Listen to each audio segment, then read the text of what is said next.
প্রিয় দর্শক, শিওর। দেশ ও দশের কথার 22তম পর্বে আপনাদেরকে স্বাগত জানাই। আমাদের সাথে আছেন শেখ ফরিদ, তিনি রাজনৈতিক বিশ্লেষক এবং অ্যাক্টিভিস্ট। শেখ ফরিদ ভাই, আপনাকে স্বাগত জানাই এবং ধন্যবাদ জানবেন আমাদেরকে সময় দেওয়ার জন্য। ধন্যবাদ আপনাকেও এবং আপনার দর্শকদের অনেক অনেক শুভেচ্ছা। জি, প্রিয় দর্শক, আপনারা জানেন যে শেখ হাসিনার বিরুদ্ধে একটি রায় হয়েছে গত 17ই নভেম্বর, এবং আমরা শেখ ফরিদ ভাইয়ের কাছে জানতে চাই, শেখ ফরিদ ভাই, শেখ হাসিনার 40 কবে, মানে তারে কোন জায়গায় ঝুলাইলো, এবং আম, এটা কি আপডেটস আপনি যদি একটু দিতেন আমাদেরকে। আহ, এখন তো ভাই খোদাকে যেমন আল্লাহ বলা যায় না, তেমনি 40 তো হারাম। তারা তো চাইলেও 40 পালন করতে পারবে না। 40 তো মোল্লারাই বলে হারাম, তো 40 কেমনে পালন করবে? অবশ্য মৌলবীদের ফতোয়া পাল্টে যায়। আওয়ামী লীগ ক্ষমতায় থাকলে এক ফতোয়া হয়, আবার আওয়ামী লীগ ক্ষমতায় না থাকলে আর এক ফতোয়া হয়। এটা আমরা দেখেছি। শুধু ফতোয়া না, আমরা শুনলাম যে কবরে নাকি যে প্রশ্ন করা হবে, সেটাও সূরায়ে বগীতে নাজিল হয়েছে, নতুন বাতিল করা হয়ে গেছে। আগে কোরআনে আমরা হাদিসে পড়েছি, কোরআনে আছে, হাদিসে পড়েছি, মৌলবীরা ওয়াজে বলেছে কবরে মরলে নাকি ইসলামের মিতে বলবে যে মান রব্বুকা, কিন্তু এখন বলবে মান মার্কাউকা, যে তোমার মার্কা কি। মোটামুটি জামাতের এটা, সুতরাং তাদের ফতোয়া পাল্টাই যেতে পারে। তবে শেখ হাসিনার জানাজা আর 40 জানাজা পড়া আর 40 খাওয়ার নসিব বাংলাদেশের স্বাধীনতা বিরোধী নাও হইতে পারে, বরং উল্টা হয়ে যাইতে পারে যে তাদেরকে 40 ছাড়াই, 40 খাওয়া ছাড়াই তাদেরকে পাকিস্তান পালায় যাইতে হইতে পারে পানির জাহাজে ভরে ভরে। এটাও ঘটে যেতে পারে। এই জন্য কি আওয়ামী লীগের নেতাকর্মীরা বলছিলেন যে এই রায়তে তাদের চুল ছেঁড়া গেল, আবার শেখ হাসিনা বলেছেন শি ডোন্ট কেয়ার। এখন আহ, এই পরিস্থিতিতে তাহলে এই রায় দিয়ে আমরা কি পাইলাম, মানে এটা কেন দেওয়া হইলো? এই রায় একেবারে খারাপ বলে নাই। আওয়ামী লীগের, ছাত্রলীগের, যুবলীগের লোকজন বলতেছে যে যে হিন্দি চুল ছেঁড়া গেল, এরকম বলছে। তারা ঠিকই বলেছে, আমারও এরকমই মনে হয়েছে। এমনকি পাকিস্তানের টিভি চ্যানেলগুলো তো আপনি শুনলে অবাক হয়ে যাবেন। আমার ভুল হয়ে গেছে, আপনাকে ওই চ্যানেলের ভিডিওগুলো আপনাকে দেওয়া উচিত ছিল, আগে খেয়াল ছিল না আমার। ওই চ্যানেলেও তারা বলতেছে যে এটা তারা থোড়াই বাংলাদেশ, ভারত, বাংলাদেশ আওয়ামী লীগ এবং শেখ হাসিনা এবং ভারত এই রায়কে থোড়াই কেয়ার করে, যে শেখ হাসিনাকে ये नामुमकिन है, वो वापस लेने का, उसको সাজা দেনে কা, ये नामुमकिन है, এইরকম শব্দ তারা তাদের টিভি চ্যানেল, পাকিস্তানের টিভি চ্যানেলগুলোতে বলেছে। আর ভারতের টিভি চ্যানেলগুলোতে বলেছে যে শেখ হাসিনা এখানে তাদের রাজনৈতিক অতিথি। অ্যাজাইলাম বলে নাই কিন্তু, বলেছে আচ্ছা। অতিথি। অ্যাজাইলাম বলে নাই, বলছে অতিথি। তাকে যেমন ফ্রান্সে যেমন অ্যাজাইলাম নিয়ে গেছে, ওই যে ল্যাংটা সুলেমান 3 ইঞ্চি, তারপর ওই যে আরো কি যেন নাম আছে, সাংঘাতিক পি পজিটিভ রক্ত, ইলিয়াস। এটাতে অ্যাজাইলাম। কিন্তু ওকে অ্যাজাইলাম শব্দ ইউজ করে নাই। মানে তাকে এমনকি আমরা একটু জানি যে আপনার শব্দের ওইখানে অ্যাজাইলাম নাই। আমি যতদূর জানি যে আপনার ওইখানে অ্যাজাইলাম না, আপনার অন্য বিষয়। তো শেখ হুম। হাসিনা তাকে বলেছে তাদের রাষ্ট্রীয় অতিথি, অতিথি হিসেবে শেখ হাসিনা গেছে। তো অতিথি দেব ভব, এটা তো ভারতীয়রা মানে, অতিথি দেব ভব। তাদের আরেক হুম। অতিথি আছে দালাই লামা, তাকে নিতে পারে নাই। সুতরাং শেখ হাসিনাকে নেওয়ার তো প্রশ্নই আসে না। তাই এর রায় আসলে বাংলাদেশ আওয়ামী লীগ না তো ভাই, শুধু আওয়ামী লীগ কেন আপনি বলেন। আমি তো, আপনি জানেন আমি স্ট্রিট পিপলের সাথে কথা বলি, তারা হাসে। মানে ওই দিনের রায় নেই, তারা চিন্তাই করে নাই। তারা চিন্তা করতেছে এই স্যাঙ্গারু কোর্ট। আবারও বলতেছি স্যাঙ্গারু কোর্ট বলি এটাকে আমি। এই অনেকেই বলে মানে ক্যাঙ্গারু, আসলে ক্যাঙ্গারু আমরা ক্যাঙ্গারু শুনছি, কিন্তু এটা চ্যাঙ্গারু হইলো কেমনে? চ্যাং এর সাথে এই কোর্টের সম্পর্ক কি? দুইটাই শব্দ।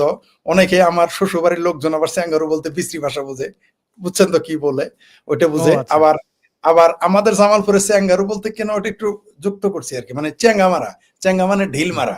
মুসারে যেরকম ওই যে গরু মরলে যেরকম চামড়া নেওয়ার জন্য সবাই ঢেল মারে না চাকু দিয়ে, যার যার ফায়দা হাসিল করে, ওইটা মানে চ্যাঙ্গা মেরে এই রায়টা দেওয়া হয়েছে। চ্যাঙ্গা মেরে, এই রায়টা চ্যাঙ্গা মেরেছে লাহোর থেকে। এই রায়টা চ্যাঙ্গা মারা হয়েছে তুর্কি থেকে, আঙ্কারা থেকে। চ্যাঙ্গা মেরেছে, ঢাকায় এসে পড়েছে, তারপরে জামাত হেফাজত এরা এই রায়টা ঘোষণা করে শুনে। এই জন্য আমি বলেছি এটা চ্যাঙ্গারু কোর্ট বলেছে এটা, কারণ ক্যাঙ্গারু কোর্টে কিন্তু রায়টা লেখা থাকে, কিন্তু সাজানো থাকে নাটক।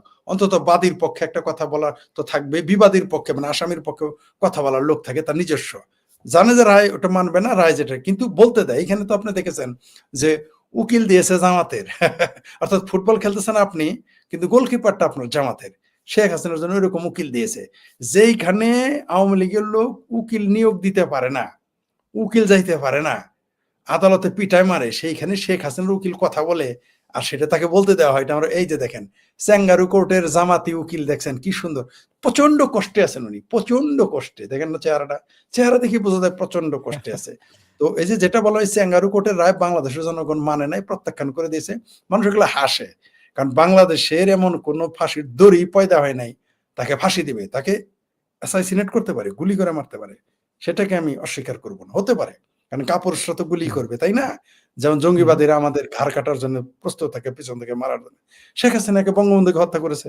ওরকম তাকে হত্যা করতে পারে। কিন্তু ফাঁসির দড়ি বাংলাদেশে পয়দা হয় নাই যে তার গলায় পরাবে। এটা আমি বিশ্বাস করি না। আমি আওয়ামী লীগকে পছন্দ করি বা না করি বা মানুষ আওয়ামী লীগকে পছন্দ করুক। শোনেন, ৩০ থেকে ৩৫% এখনো যার জনমত, আপনি সেই দলের নেতাকে আপনি ফাঁসি দিবেন? তার উপর তিনি বঙ্গবন্ধুর কন্যা। আপনি তাকে ফাঁসি দিয়ে দিবেন? আর বাংলাদেশের জনগণ বসে, বসে আঙুল চুষবে। অনেকে আবার বলেছে যে দেইলা রাজাকার সাইদির এক মৌলবি না কি কারা যেন বলছে যে সাইদির সময় রায়ের সময় এত লোক মরেছে। আরে ভাই, তখন তো বাংলাদেশ আওয়ামী লীগ তোমাদের মাঠে নামতে দিয়েছিল, তাই আন্দোলন করতে পারছিলা। এখন তো তোমরা জয় বাংলা স্লোগান দিলে মাঠে নামতে দাও না। কয়দিন পরে বুঝবা হাউ মেনি পেডিতে হাউ মেনি রাইস। তো এই যে রায়কে রাইস, প্রত্যাখ্যান রাইট। করেছে। হ্যাঁ, আমরা একটা জিনিস প্রেডিক্ট করেছিলাম যে তারা একটা নাটকের আশ্রয় নেবে, অর্থাৎ প্রথমে শেখ হাসিনার বিরুদ্ধে রায় হবে যাবজ্জীবন এবং হুম, পরবর্তীতে ফাঁসির জন্য এদের চেলারা মাঠে নামবে, একটা অরাজকতা তৈরি হবে। কিন্তু সেই প্রেডিকশন মেলে নাই, দেখা গেল যে তারা ফাঁসির রায় দিয়ে দিয়েছে, কিন্তু ফাঁসির রায়কে কেন্দ্র করে আওয়ামী লীগের নেতাকর্মীরা মাঠে না নামলেও তারা গেছে ৩২ ভাঙতে। একদিকে দিলি রায়, একটা প্রহসনের রায়, কোনো হুম, প্রকার বিচার ব্যবস্থা কোনো কিছু ছাড়া। আসিফ নজরুলের একটা বড় কৃতিত্ব এখানে বলা যায় যে এরকম একটা ভণ্ডামি আমাদের সামনে করতে পারলো, আচ্ছা করলো। হুম। তারপরে সেই রায়কে কেন্দ্র করে আওয়ামী লীগের প্রতিক্রিয়া নেই, তারাই গেল ৩২ ভাঙতে এবং আমরা দেখলাম বন্দর দিয়ে দিল। এই ওভারঅল বিষয়টা নিয়ে আপনি কি বলবেন? মতামত কি এইটাই যে বন্দর দেওয়ার জন্য এই ধরনের টালবাহানা শুরু করছে, মানুষকে অন্যদিকে ব্যস্ত রাখার চেষ্টা করছে? কোনো সন্দেহ নাই। শুধু তাই না তো, শুধু মানে ৩২ ভাঙতে পাঠাইছে কে জানেন তো? ওই যে পি পিনাকি পজিটিভ রক্ত হুম, ইলিয়াস, হুম, ইলিয়াস আর হচ্ছে ল্যাংটা সুলেমান। মানে হুম, এদিকে ডক্টর ইউনূস বলছে আমি রায় দিয়ে দেওয়াবো শেখ হাসিনার ফাঁসি রায়, আর তোমরা ওইখানে ৩২-এ যাবা। জনগণ হুম, ব্যস্ত থাকবো ৩২-এর ৩২ নাম্বার ভাঙা বাড়ি নিয়ে। আর হুম, আর রায় নিয়ে পাবলিক মোটামুটি মুড়ি, কটকটি, চা পাতা খাবে এবং চায়ের কাপে ঝড় তুলবে। কিন্তু বাংলাদেশের মানুষ ২ টাই প্রত্যাখ্যান করেছে। বাংলাদেশের মানুষ তাদের ধোঁকা ধরে ফেলেছে। তারা জানে ঠিক এই ২ টার মধ্যে বিজি রেখে ২৪ ঘন্টা তারা ওইখানে বন্দর বিক্রি করে দিল। বন্দর দিয়ে দিল কমিশন খেয়ে। এবং এরা তো আসলে ওই কাজটা করার জন্যই ১৩ তারিখের রায়টা ১৭ তারিখে নিয়ে আসছে। পরিকল্পিতভাবে। তো বাংলাদেশের হুম, মানুষ বোকা ঠিক আছে, বিভ্রান্তি হয় ঠিক আছে।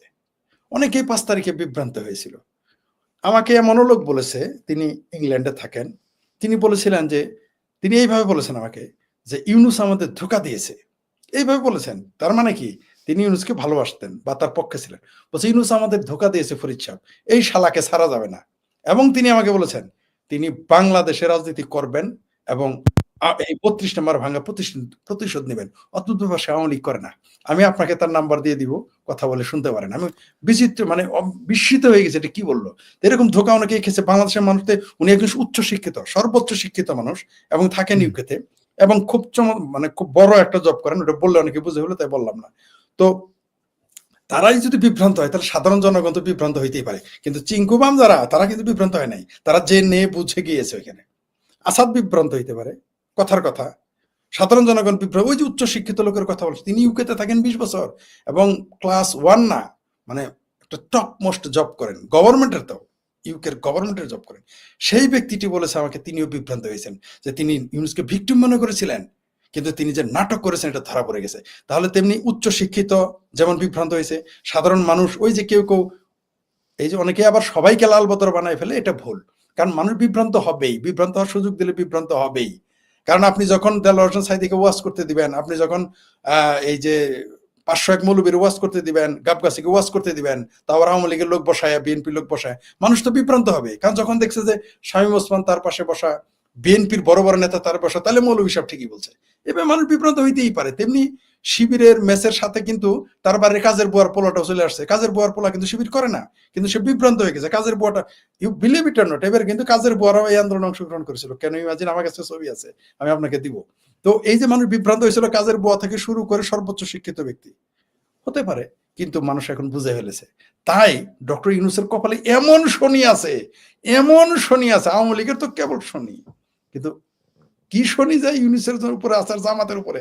বিশ্বাস করেন, জামাত এত জানু যাইছে বানের পানির মতো।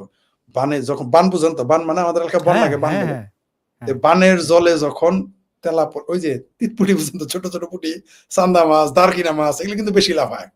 এলে বেশি লাফায় ধরা পড়ে। জামাতরা আপনি যাই বলেন আসাদ নূর, আমার কেন যেন মনে হচ্ছে এই যে 5ই আগস্ট আওয়ামী লীগের জন্য সাপে বড় হয়ে গেছে।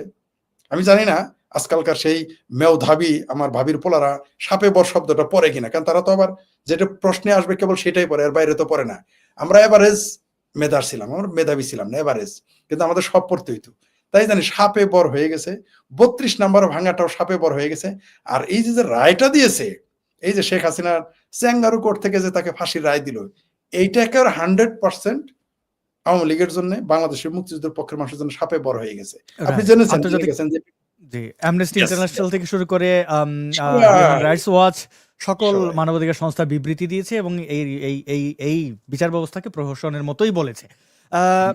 শেখ ফরিদ ভাই, আমরা অনেকগুলো উত্তর পেলাম। আমরা এখন সমসাময়িক কয়েকটি প্রসঙ্গে যাব। আমাদের বড় একটা সংখ্যায় মানুষ দেখছেন, প্রায় ইউটিউব এবং ফেসবুক মিলিয়ে প্রায় 3000 মানুষ। আমরা অনুরোধ করব আপনারা যারা যারা দেখছেন, যদি সম্ভব হয় এই শোটি শেয়ার করতে পারেন, তাহলে পরে আমাদের আরও কিছু বন্ধুরা আমাদেরকে দেখতে পাবেন। একজন জিজ্ঞেস করেছেন, অশোক পাল, যে মাসুদ ভাইয়ের খবর দিন ভাই। মাসুদ ভাইয়ের কোনো খবর নেই, তিনি জেলখানা আছেন, মানবতর জীবনযাপন করছেন।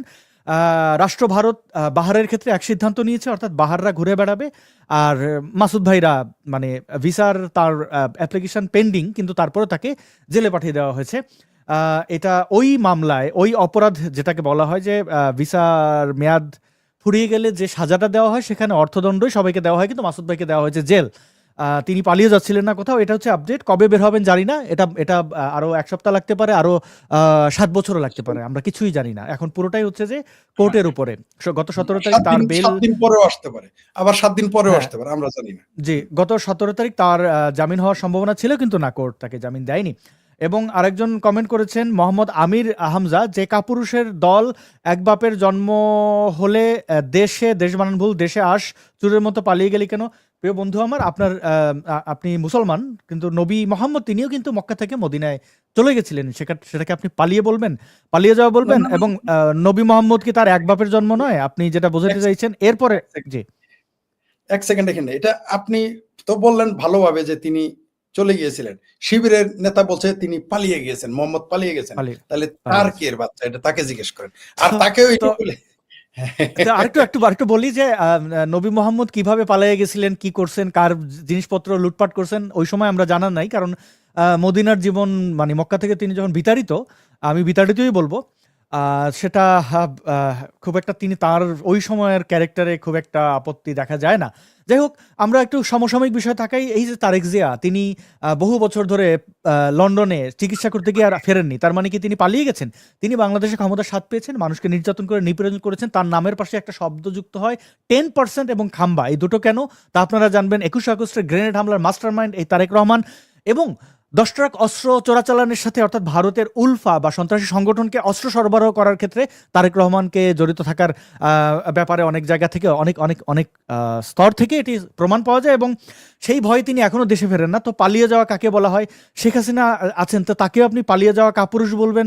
একই কথা বললে বাংলাদেশের সকল রাজনীতিবিদ তার সময়ের প্রয়োজনে দেশান্তরিত হয়েছেন। আমরা বিতাড়িত বাংলাদেশ থেকে পালিয়ে যাইনি। এবং সেটা যদি কাপুরুষ হওয়া হয়, এক বাপের জন্ম না হওয়া হয়, তাহলে আপনার নবীর দিকে আঙুল উঠবে। আমি আপনার নবীকে রেসপেক্ট করতে চাই, আপনি যদি ডিসরেসপেক্ট করেন তাহলে আমার তেমন কিছু করার থাকবে না। এবার আমরা সমসাময়িক কয়েকটি বিষয়ে যেতে চাই। প্রিয় শেখ ফরিদ ভাই, আপনি দেখুন, এখানে বলা হচ্ছে বাউল শিল্পী আবুল সরকারকে কারাগারে প্রেরণ।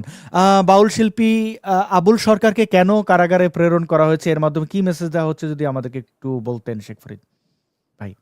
আসলে বাংলাদেশে যখন যতগুলো ধর্মীয় অবমাননার কেস হয় বা আদালতে হুম, যায়, নবীর অবমাননা, ধর্মের অবমাননা, আল্লাহর অবমাননা, অদ্ভুত ব্যাপার।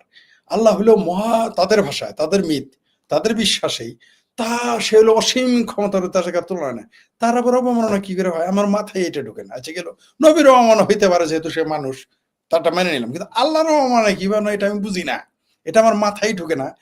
আপনার ওই প্রসঙ্গটা আরেকটু ফিরে যায়, 1 মিনিট একটু বলে নি। যে লোকটা বলেছে যে আমরা পালিয়ে গেছি, ওই গাধার বাচ্চা জানেই না যে তার আব্বা গোলাম আজমও পালাই গেছিল। এমনকি বাংলাদেশে জিয়া যখন তাকে পাকিস্তানি পাসপোর্ট দেখে বাংলাদেশে আনে, তখনও তাবলিগের ভিতরে কাকরাইল মসজিদে পালায় থাকতো। আর পাকিস্তান তো 5 বছর পালাইছিল। তাকে বলেন ওর বাবা সাইদি দেইলার জায়গার কোথায় পালাইছিল 71 থেকে 75, এগুলো তাকে জিজ্ঞেস করা উচিত। এমনকি আবার পালাবে, আমরা দেখবো। তখন তারা কি বলবে জানেন? তখন তারা বলবে তারা হিজরত করেছে, নবীর সুন্নত আদায় করতে গেছে। আমরা এই বদমাইশগুলোকে চিনি, সুতরাং এগুলো না আমরা থোড়াই কেয়ার করি। এরা পালিয়েছিল, আবার পালাবে। এরাই কিন্তু ছাত্রলীগের লুঙ্গির নিচে পালাইছিল, আন্ডার প্যান্টের নিচে পালাইছিল। আগামীতে আবার আন্ডার প্যান্টের জায়গা পাবে না, জানি না কোথায় পালাবে, সেটা অন্য বিষয়। যে মূল প্রসঙ্গে আসি, আবুল সরকারকে ধর্মীয় অবমাননায় তিনি নাকি ইসলাম ও আল্লাহ অবমাননা করছে। কি অবমাননা করছে আজ পর্যন্ত কোনোদিন আপনি পড়েছেন? আজ পর্যন্ত বাংলাদেশে যাদের নামে বলা হয়েছে নবীর অবমাননা করেছে, ইসলাম অবমাননা করেছে এবং আল্লাহর অবমাননা করেছে, কোথাও কিন্তু লেখে নাই কি অবমাননা করেছে। এটা একটা পত্রিকাও লেখে না। সুতরাং আবুল সরকার কি বলেছে? আবুল সরকার হয়তো তার গানের মাধ্যমে এমন কিছু, যেমন একজন বলেছে যে শোনো হে মৌলানা, মসজিদ ঘরে আল্লাহ থাকে না, এই কথার জন্য আপনি তাকে জেলে দিতেই পারেন। যেমন আরেক জায়গায় বলা হয়েছে যে আয়না আল হক, সে বলছে আমি হক, হক মানে সত্য। ওরা বলছে না তুই সত্য কস নাই, তুই বলছিস তুই আল্লাহ, তারে পুরে ছাই মানে পানিতে ভাসিয়ে দিয়েছিল। এই হচ্ছে মুসলমানদের বুদ্ধি, আকল। সেটা তাদের হাজার বছর আগে হোক আর এখন একই আকল। আপনি দেখেছেন খলিফা উসমান, ইসলামের যাকে বলা হয় জিন নুরাইন, নবীর 2 মেয়ারে বিয়ে করছিল। ঠিক আছে, আসলে বিয়ে না, ওটা হাঙ্গা। বিয়ে হয় যারা কুমারী থাকে। নবীর সন্তানদেরকে আবুল আহাবের, মুসলমানরা জানেই না আবুল আহাবের পোলার কাছে, 2 পোলার কাছে নবী মোহাম্মদ তার 2 কন্যাকে বিয়ে দিয়েছিল। তার মানে ওটা হাঙ্গা হয়েছিল। তো জিন্নুরাইন বলা আসলে জিন্নুর মানে 2টা হাঙ্গা করেছে। আমাদের দেশে হাঙ্গা খারাপ শব্দ না, হাঙ্গা হইলো বিবাহিত নারীর যখন বিয়ে হয় তাকে হাঙ্গা বলে। এটা আবার আপনারা মাইন্ড করেন না, মাইন্ড করলাম। আচ্ছা, যদি আবুল সরকারের অপরাধ হয়ে থাকে তাহলে চরমনায় পীর তো বলছে যে কোরআন দিয়ে কিছু হবে না, কোরআনে কিছু নাই, হাদিস ছাড়া কিছু হবে না। এটা তো বলেছে সে, তার তার নামে জেল দেয় না কেন, তাকে অ্যারেস্ট করে না কেন? শুধু তাই না, গোলাম আজম তো বলেছিল যে সূরা বাকারা আগে নাজিল না হয় পরে নাজিল হলে ভালো হইতো, তাকে জেলে দেয় না কেন? তারা বলেছে কবরে প্রশ্ন করবে মান রাব্বুকার জায়গায় মান মার্কাউকা, তো এটা তো ধর্ম অবমাননা, তাকে অ্যারেস্ট করে না কেন?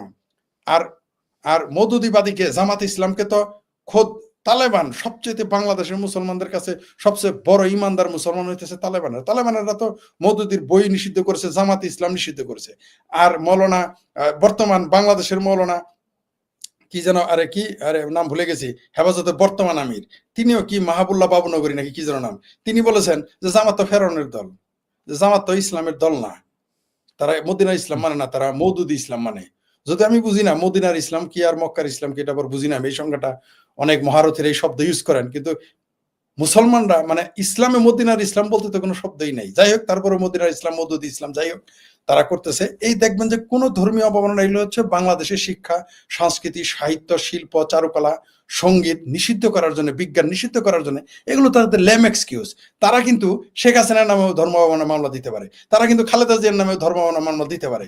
শুধু সময়ের মানে পৃথিবীতে সবচাইতে সবচাইতে বড় অজুহাত, মানে বড় হাত হচ্ছে ধর্মের নামে মামলা করা। আপনি কার নামে মামলা দিতে পারবেন না?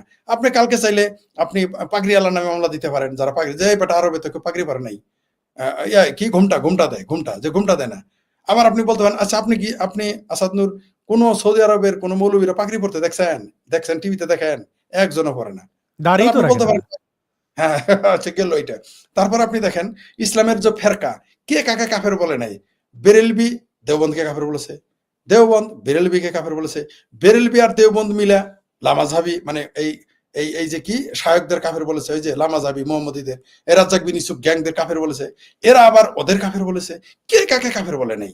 তো তাহলে ইসলাম অবমাননা যদি সাজা দেওয়া শুরু হয়, তারপরে আপনার গুস্তাকে রাসুল, গুস্তাকে সাহাবা, তো গুস্তাকে রাসুল হিসাবে হলে তো জামাতের সবগুলো ফাঁসি হওয়ার কথা, কারণ তারা তো গুস্তাকে রাসুল, যারা জামাত করে সব গুস্তাকে রাসুল। আবার গুস্তাকে সাহাবা একই সাথে থেকে গুস্তাকে রাসুল, একই সাথে গুস্তাকে সাহাবা। কারণ একদল মনে করে নবী জীবিত আছে, আরেকদল মনে হচ্ছে নবী মরা, তাহলে যারা মনে করে নবী মরা তাদের তো গুস্তাকে রাসুল। আবার একদল আছে নবী গায়েব জানে না, আরেকদল বলে নবী গায়েব জানে, তাহলে একে অপরের দৃষ্টিতে তারা গুস্তাকে রাসুল এবং গুস্তাকে সাহাবা। ইয়ারা বলে না, জামাতের মওদুদিরা বলে যে সাহাবারা মানে ইসলামের পরিভাষায়, ইসলামের মিথের ভাষায় যে সত্যের মাপকাঠি, হকের মাপকাঠি হচ্ছে সাহাবা। এটা মওদুদি মানে না, মওদুদি মানে নাই, বলছে যে খোলাফায়ে রাশিদিন। আমরা যখন বলি যে খোলাফায়ে রাশিদিন হলো আত্মীয়করণ করা হয়েছিল, কারণ নবীর 2জন জামাই 2জন শ্বশুর ছিল খলিফা, ইসলামের 4 খলিফার 2জন, সবগুলো দেখেন 2জন নবীর শ্বশুর 2জন নবীর জামাই, অদ্ভুত ভাবে আত্মীয়করণ। তখন আমাদের উপর মানুষ খেপে যায়। অথচ এই মওদুদি বলছে যে খলিফা ওসমান আত্মীয়করণ করে তিনি খলিফাগিরি করেছেন, এটা বলাতে ওরা খেপে যায়। আপনি দেখেন না, ওরা যা বলবে সব হালাল। অর্থাৎ আপনি দেখেন, যেমন এই যে দেখেন পুলিশের কর্মকর্তা বললো যে গুলি করার কথাই নেই লেখা আছে, কিন্তু যখন শেখ হাসিনার পুলিশের বেলায় আইনের কথা, এরা মানে নিজের ইসলামকে, আপনার এখানে তো নাই, সেন্সর নাই, তাই বলা যায়, আপনার এখানেই বলেছিলাম, অন্য জায়গায় বলা যায় না এটা, ইসলামকে এরা ইলাস্টিক হিসেবে না, ইসলামকে তারা কন্ডম হিসেবে ব্যবহার করে। কারণ কন্ডম যত ছোট হোক বড় হোক সব জায়গায় বিট হয়, আর ইসলামকে কন্ডম হিসেবে ব্যবহার করেছে। আপনি দেখেন এই যে বাউলের বিরুদ্ধে কথা বললো কেন, উদ্দেশ্য হলো ইসলামকে এই জন্য কন্ডমের মতো ব্যবহার করলো, মানে ইলাস্টিকের মতো ব্যবহার সবাই করে মুসলমানেরা, এখন কন্ডমের মতো ইউজ করা শুরু করছে ইসলামকে। এরা এই আবুল সরকারের বিরুদ্ধে নিয়ে আসছে কেন, ফাইনাল চেক দিয়েছে তার, আমরা জানতাম এটা করবে। এখন ফ্রড মাজার কোথায়, ওই মাদার ফাঁকারটা এখন কোথায়, ওই শালা ফ্রড মাজাহার, ওই শালা বাউলের বেশ ধরা এক বদমাইশ, পিছনে রাখে সরস্বতীর ছবি, সামনে বয়াতির ভাব, দার্শনিক, কই এখন কই তো কথা বলতে শুনি না। আর শুনবো কেন, আবুল সরকারের গ্রেপ্তারের বিরুদ্ধে সে বলবে না, কারণ লালনের ভাস্কর্য বাংলায় সে তখন মাদ্রাসার কুলুপগুলো মুখে আইটে রাখছিল, আমরা দেখেছি, কথা বলে নাই। সুতরাং সেই আবুল সরকারকে নিয়ে বলবে না। এই যে ধর্ম অবমাননার যে মামলা, এটা একটা ফালতু মামলা, ধর্ম অবমাননা মামলাটাই বায়বীয়। এই যে এই ব্যাপারে ডক্টর হুমায়ুন আজাদের কি ধর্মানুভূতি এরকম একটা বই আছে তার, বা প্রবন্ধ আছে, এটা পড়লে জানা যায়। আচ্ছা, যদি ধর্ম অনুভূতির মামলা হয়, তাহলে একদা তো কোরআন শরীফ অনুবাদ করার জন্য, ফার্সিতে অনুবাদ করার জন্য তারা কাফের ফতোয়া দিয়েছিল। বাংলাদেশে, পাকিস্তানে, ভারতবর্ষে উর্দুতে যখন কোরআন অনুবাদ করা হয়, তাকে কাফের ফতোয়া দিয়েছিল। তাহলে তারাও তো ধর্ম অবমাননা করেছে। আর খলিফা ওসমানকে তো কোরআন পড়ার দায়িত্ব, কোরআন অবমাননার দায়িত্ব, তাকে কুপিয়ে মেরেই ফেলেছে, তাকে ঘেরাও করে, এটা তো আমরা সবাই জানি। তো এই যে তাদের ভণ্ডামি, তারা আসলে বাংলাদেশে, আপনি দেখেন বাংলাদেশে প্রথমে যাত্রা নিষিদ্ধ করা হলো, গ্রামে গঞ্জে নাটক নিষিদ্ধ করা হলো, তারপর মৌলবীরা এই যে তাবলিগের মাধ্যমে ধীরে ধীরে ধীরে ধীরে ধীরে ধীরে সঙ্গীত, শিল্পকলা, রাজনীতি, বিজ্ঞান, বিজ্ঞান চেতনা, মুক্ত চিন্তা, এর বিরুদ্ধে চিন্তা চেতনা স্প্রেড করা হলো। এখন সরাসরি সিনেমা হল বন্ধ, গান বন্ধ। এখন দেখেন এই যে বাউল, মানে এখন প্রত্যেকটা শিল্পীকে, এরা বাউলকে কেন, বাউল এরাই হচ্ছে এমন কিছু বলে।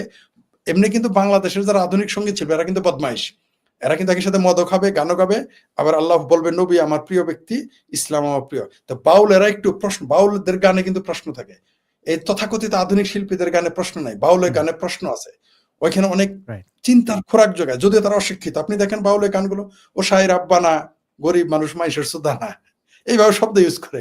এখানে খারাপ শব্দ শোনা গেলেও মানে বুঝাইছে গরিব মানুষ সবসময় ভালো হয় না, কিন্তু খারাপ শব্দটার সময় কিন্তু এখানে আছে। আরেকটা দেখেন যে শোনো হে মৌলানা, মসজিদ ঘরে আল্লাহ থাকে না, মানে প্রশ্ন করেছে, চ্যালেঞ্জ করে দিয়ে। যেমন নজরুল বলেছিল যে খোদার আরশ ভেদিয়া, কি যেন বলেছিল, আরশ, খোদার আরশ সে ভেঙে চুরে ফেলবে, প্রশ্ন ওই একটা জায়গায় সে প্রশ্ন করেছিল। কিন্তু বাউলেরা তো সবকিছুই প্রশ্ন, বাউলেরা যখন প্রশ্ন করে যে এটা কোরআনে এটা হইলে ওইটা কেন নাই, বাউলেরা অশিক্ষিত হতে পারে, কিন্তু বাউলরা হচ্ছে বাংলাদেশের বুদ্ধিজীবীদের চাইতে, আমি মনে করি তাদের মূল্য বাংলাদেশে বেশি। আমি বাংলাদেশে অন্তত 50 জন বুদ্ধিজীবীদের সাথে চলছি, 50 জন বাউলের সাথে চলেছি, আমি দেখেছি চিন্তার খোরাক সৃষ্টি করে এই বাউল, অশিক্ষিত বাউলেরা। তার জন্য বাউলদের বিরুদ্ধে এই চ্যালেঞ্জটা ছুড়ে দিয়েছে ধর্ম অবমাননার নামে, মানে এদের গানই গাইতে দিবে না। আপনি দেখেন না, ভাঙতে যায়, গানের অনুষ্ঠান ভেঙে দেয়, নারায়ণগঞ্জে ঐতিহাসিক 50 বছর, 100 বছর, 200 বছর আগের ঐতিহাসিক সব ভেঙে ফেলতেছে। দেখবেন সামনে লালনের সবকিছু ভেঙে ফেলবে, এটা করবেই। কিন্তু আমার কেন যেন মনে হয় এরা বেশিও যাইছে, কারণ যে উঠতে উঠতে টপে চলে গেছে, এদের বোধহয় এখন নামার পালা শুরু হবে এই মৌলবাদী গোষ্ঠীর, স্বাধীনতা বিরোধী। আরেকটা কথা বলি, বাউল এরা যেহেতু মুক্তিযুদ্ধ বিরোধী না, এই জন্য আরো তারা বিরোধিতা করে, এটাও একটা কারণ। অনেক ধন্যবাদ। কি চমৎকারভাবে আপনি বলেন। আবার কিছু আমি কমেন্ট পড়ি, তারপরে আমরা একটু এই যে পাকিস্তান প্রেম নিয়ে, আমাদের বাংলাদেশের পাকিস্তান প্রেমীরা যে মানে হর্নি হয়ে আছেন আর কি। হ্যাঁ, তো এই জিনিসটা আমরা একটু দেখবো কেমনে। হ্যাঁ, একজন অনেকগুলো কমেন্ট করেছেন যে চিন্ময় প্রভুকে নিয়ে কিছু বলেন, এবং এই কমেন্ট যিনি করেছিলেন বিজয় দেবনাথ সম্ভবত, তিনি স্প্যাম করেছেন, তাকে আমি ব্লক করে দিতে বাধ্য হলাম। কেউ স্প্যাম করবেন না, একটা কমেন্ট একবার কি দুবার করতে পারেন, কিন্তু বারবার করলে এটা দৃষ্টিকোণটা করবেন না। চিন্ময় কৃষ্ণ প্রভুর মুক্তির জন্য আসলে তো হিন্দুরাই দায়ী, ইসকন তাকে ফাঁসিয়েছে, হিন্দুদের মধ্যে কিছু রাজাকার মানে গাদ্দার তারা এটা করেছে। তো ইউনূস সরকার যতদিন আছে ততদিন মনে হয় না চিন্ময় কৃষ্ণ প্রভু তিনি মুক্তি পাবেন, জেলখানা তাকে হত্যাও করা হইতে পারে। এরপরে সৌরভ রয় বলছেন যে আসাদ নূরের জিএফ কে দেখতে চাই, আমার জিএফ কে আমি আপনাকে দেখাবো কেন, মানে আর আপনারা সবাই তাকে চেনেন, কিন্তু এই জিনিসগুলো নিয়ে চর্চা না করা ভালো, কারণ যখন সময় হবে তখন এমনিই বলবো। এরপরে দেশের রাজনীতি বলছেন যে অহিংসা পরম ধর্ম, খুবই সুন্দর কথা। নাফিস শাতিল ভাই আমার খুব প্রিয় একজন ব্যক্তি, এবং তিনি অসাধারণ কিছু ভিডিও বানাচ্ছেন। তো নাফিস শাতিল তিনি কমেন্ট করেছেন যে নবী কি নূরের তৈরি নাকি মাটির তৈরি, এই বিষয়ে দেশের ইসলামপন্থীরা কখনো একমত হতে পারবে না। খুবই সত্য কথা, এই জিনিস নিয়ে আজীবন মারামারি হবে। নবী কি আসলে নূরের তৈরি নাকি মাটির তৈরি? কেউ বলবে নবীর প্রস্রাব মোবারক মেশকের মতো গন্ধ বের হইতো। আরো অনেক কথাবার্তা, এগুলো আর এখন এদিকে না যাই, আলোচনা অন্য দিকে চলে যাই। ঘুম মুবারক ভাত থেকে ভাত হইছে। যে যে ওই ফল কি যেন, যাই হোক, একটু আপনি এত যাবেন না গভীরে। ঠিক করে তাই। আচ্ছা, একজন কমেন্ট করেছেন মোহাম্মদ অরহান শামীম, তিনি বলছেন যে কুত্তার বাচ্চা 17 বছর কয় ছেলে? 17 বছর কুত্তার বাচ্চার কয় ছেলে সেটা আমি কেমনে বলবো? প্রতি বছর 4টা করে হইলে তাহলে আমি বলি 17 যে কমেন্ট করছে ওর মায়ের বাতারগিরি করছি আমি বলি ওর মায়ের বাতারগিরি করছি। আপনার তো বয়স কম। না সে তো বলছে কুত্তার কয়টা ছেলে, তাহলে একটা কুত্তার যদি একটা কুকুরের বছরে তো একবার জন্মায়, ভাদ্র মাসে বোধহয়, তো তাহলে যদি বছরে 4টা করে জন্মায় তাহলে 17 বছরে কত ইয়ার হবে? মোটামুটি 80টার কাছাকাছি, ধরেন 72, হ্যাঁ, বা ধরেন এই 68 এরকম। তো যাই হোক, ফ্যাক্টরি অফিসিয়াল কিছু একটা সামথিং বাঙালি বলছেন যে আসাদ ভাই প্রেমে পড়ার পর চুল আশ্রে বসছে। না, আমি বাইরে শীত পড়ছে, মাথায় একটা হুডি ছিল, তো ওই হুডিটা খুলছে, এই কারণে আমি আমার জীবন কোনোদিন কত বছর চুল আশ্রাইছি আমি জানি না। আচ্ছা, ফ্যাক্টস বলছেন যে চিন্তা করবেন না, শেখ হাসিনা আবার ফিরবে। হ্যাঁ, শেখ হাসিনা ফিরে এসেছেন, শেখ হাসিনা ফিরবেন। এবার আমরা একটু পাকিস্তান প্রেমীদের অবস্থা একটু দেখি, যেটা বলছিলাম যে তারা অনেকটা হর্নি হয়ে আছে। আর এই স্ট্রিমিং ইয়েটা দেখে আপনারা বুঝতে পারছেন যে এটা আসিফ মহিউদ্দিন ভাইয়ের স্ট্রিমিং, থ্যাঙ্কস টু হিম। এই অ্যাক্সেসটা আমার দেওয়ার কারণে আমার আগের স্ট্রিমিং যেটা রিস্ট্রিম, ওটার সাবস্ক্রিপশন শেষ হয়ে যাওয়া, এখন আমি এটা এখান থেকে কন্টিনিউ করতে পারছি। কিন্তু লেআউটগুলো আসিফ ভাইয়ের সংশয়.com, আপনার সংশয়.com সম্পর্কে অবগত আছেন। তো বাংলাদেশ পাকিস্তান ভাই ভাই, অতীতের সব কিছু আমরা ভুলে গেছি, অতীতের সবকিছু তারা ভুলে গেছেন, এটা মন্তব্য করেছে মাওলানা ফজলুর রহমান, সভাপতি জমিয়তে ইসলামী উলামায়ে ইসলাম পাকিস্তান। ঢাকায় এক সুধী সমাবেশে তিনি এসে এই দৃশ্যটা দেখিয়েছেন। আমরা দেখলাম তাদেরই উত্তরসূরিরা টেলিভিশনে বসে বলছেন যে পাকিস্তানের প্রত্যেকটা স্মৃতি মুছে ফেলেছে আওয়ামী লীগ, এটা মনে রাখতে হবে। কত দুঃখ। আচ্ছা, বিজয় দিবসে এবারও কোনো প্যারেড হবে না, স্বরাষ্ট্র উপদেষ্টা। সব রসুনের এক কোয়া। দেখুন, প্রচারে তারেক জিয়ার ছবি ব্যবহার করা যাবে না ইসিকে। আচ্ছা, ওকে, ছালনাই কুত্তার নাম রাখছে বাঘা। ওকে, তারপরে হচ্ছে যে যাদবপুর, জি এটা দারুণ বলেন, এটা দারুণ। জি পরেন জি, এবং যাদবপুর বিশ্ববিদ্যালয় ইসলামিস্টদের দেখলাম যে তারা কোকাকোলা বয়কট করে খেজুরের রস খাইতে বলছেন। খেজুরের রস কোন খেজুরের রস তারই কিনা সেটা হইলে বোঝা যাবে। আচ্ছা, আপাতত আমরা এই আপনি লেনিনিস্টকে ইসলামিস্ট বললেন, খুব মজার তো। না, বয়কট কোক, এই যে বয়কটের এইসব ছাগুপনা, যাদবপুর বিশ্ববিদ্যালয়ে আমি বেশ, এই ক্যাম্পাসটা আমার খুব, যদি অতটা প্রিয় না, বলতে পারেন প্রিয়, কিন্তু যত না, মানে আমি যাক অন্য একটা দেশের বিশ্ববিদ্যালয় নিয়ে আমি আর মন্তব্যই করি না। এমনিতেই ভারতীয়রা মাসুদ ভাইকে কেন্দ্র করে আমাকে গালাগালি করে শেষ করে ফেলছেন, আরও বলবেন যে মানে যাই হোক, আমরা সেদিকে না যাই, আমরা এই পর্যন্ত থাকি। দেখলেন যেটা শেখ ফরিদ ভাই, এই যে জামাত ইসলামের ক্রন্দন, এটাকে মানে তারা পাকিস্তান, মানে আমরা ইউনোসেক্সুয়াল বলতাম না, যে ইউনুসকে আরো 7 বছর চাই, 10 বছর পাই, এই পাকি সেক্সুয়ালদের ব্যাপারে কি বলবেন? এদের তো হর্নি হয়ে যায়, পাকি নাম শুনলেই দিলের মধ্যে লালা ঝরে। হ্যাঁ, এই সেই করতে মনে চায়। তেতুল হুজুর বলেছিলেন না, দিলের মধ্যে লালা ঝরে, ওই ওই এই কর্ম ওই কর্ম করতে মনে চায়। পাকিস্তান দেখলেই তাদের, মানে পাকিস্তানের মানচিত্র, আমি মানচিত্র নিয়ে কোনো করছি না, কিন্তু শেপটা দেখলে একটা কুকুরের মতো। কুকুর একটা খুব চমৎকার প্রাণী, আমি মিলাইতে পারতেছি না পাখিদের আমি কি বলি, মানে পাকিস্তান, রাষ্ট্র পাকিস্তানকে কি বলি, মানে এদের প্রতি এত প্রেম। আবারও আপনার দর্শকদের ধন্যবাদ। প্রিয় দর্শক, যারা ওই যে বাঙ্গু আছেন আর চাঙ্গু আছেন, তাদের বলি, আসাদ কিন্তু বলেছে তিনি ধর্ম নিয়ে সমালোচনা করতে চান না। আপনারা যদি চুলকায় ঘাও বানান, তাহলে কিন্তু এর দায় ভার আসাদের না। এটা আমি আমার পক্ষ থেকে আপনাদের আমি মনে করিয়ে দিলাম, সাবধান করতেছি না, কারণ সাবধান করার ক্ষমতা আমাদের নাই, আমাদের স্মরণ করিয়ে দিলাম। আবারও বলতেছি, আসাদ বলেছে তিনি ধর্ম নিয়ে সমালোচনা করতে চান না। যদি আপনারা খোঁচান, দায়ভার আপনাদের, যদি তিনি আবার বলেন বা আমরা বলি। ওই যে আমাদের শাতিল সাহেবকে নিয়ে, যিনি খুবই ভদ্র মানুষ, খুবই লাজুক মানুষ, তো এই শাতিল সাহেব যে প্রশ্ন করেছে, শুধু তাই না, আপনি যেটা বলেছেন যে নবী নূরের তৈরি না মাটির তৈরি না, আরেকটা মারামারি আছে। সেটা কি জানেন? যে নবীর বাপ মা দুজ জাহান্নামী নাকি জাহান্নামী নয়, এটা নিয়েও পৃথিবীতে মুসলমানরা জীবনে একমত হইতে পারবে না। এমনকি নবী গায়েব জানে কি জানে, এটা নিয়ে কোনোদিনই একমত হইতে পারে নাই, পারবেও না ভবিষ্যতে।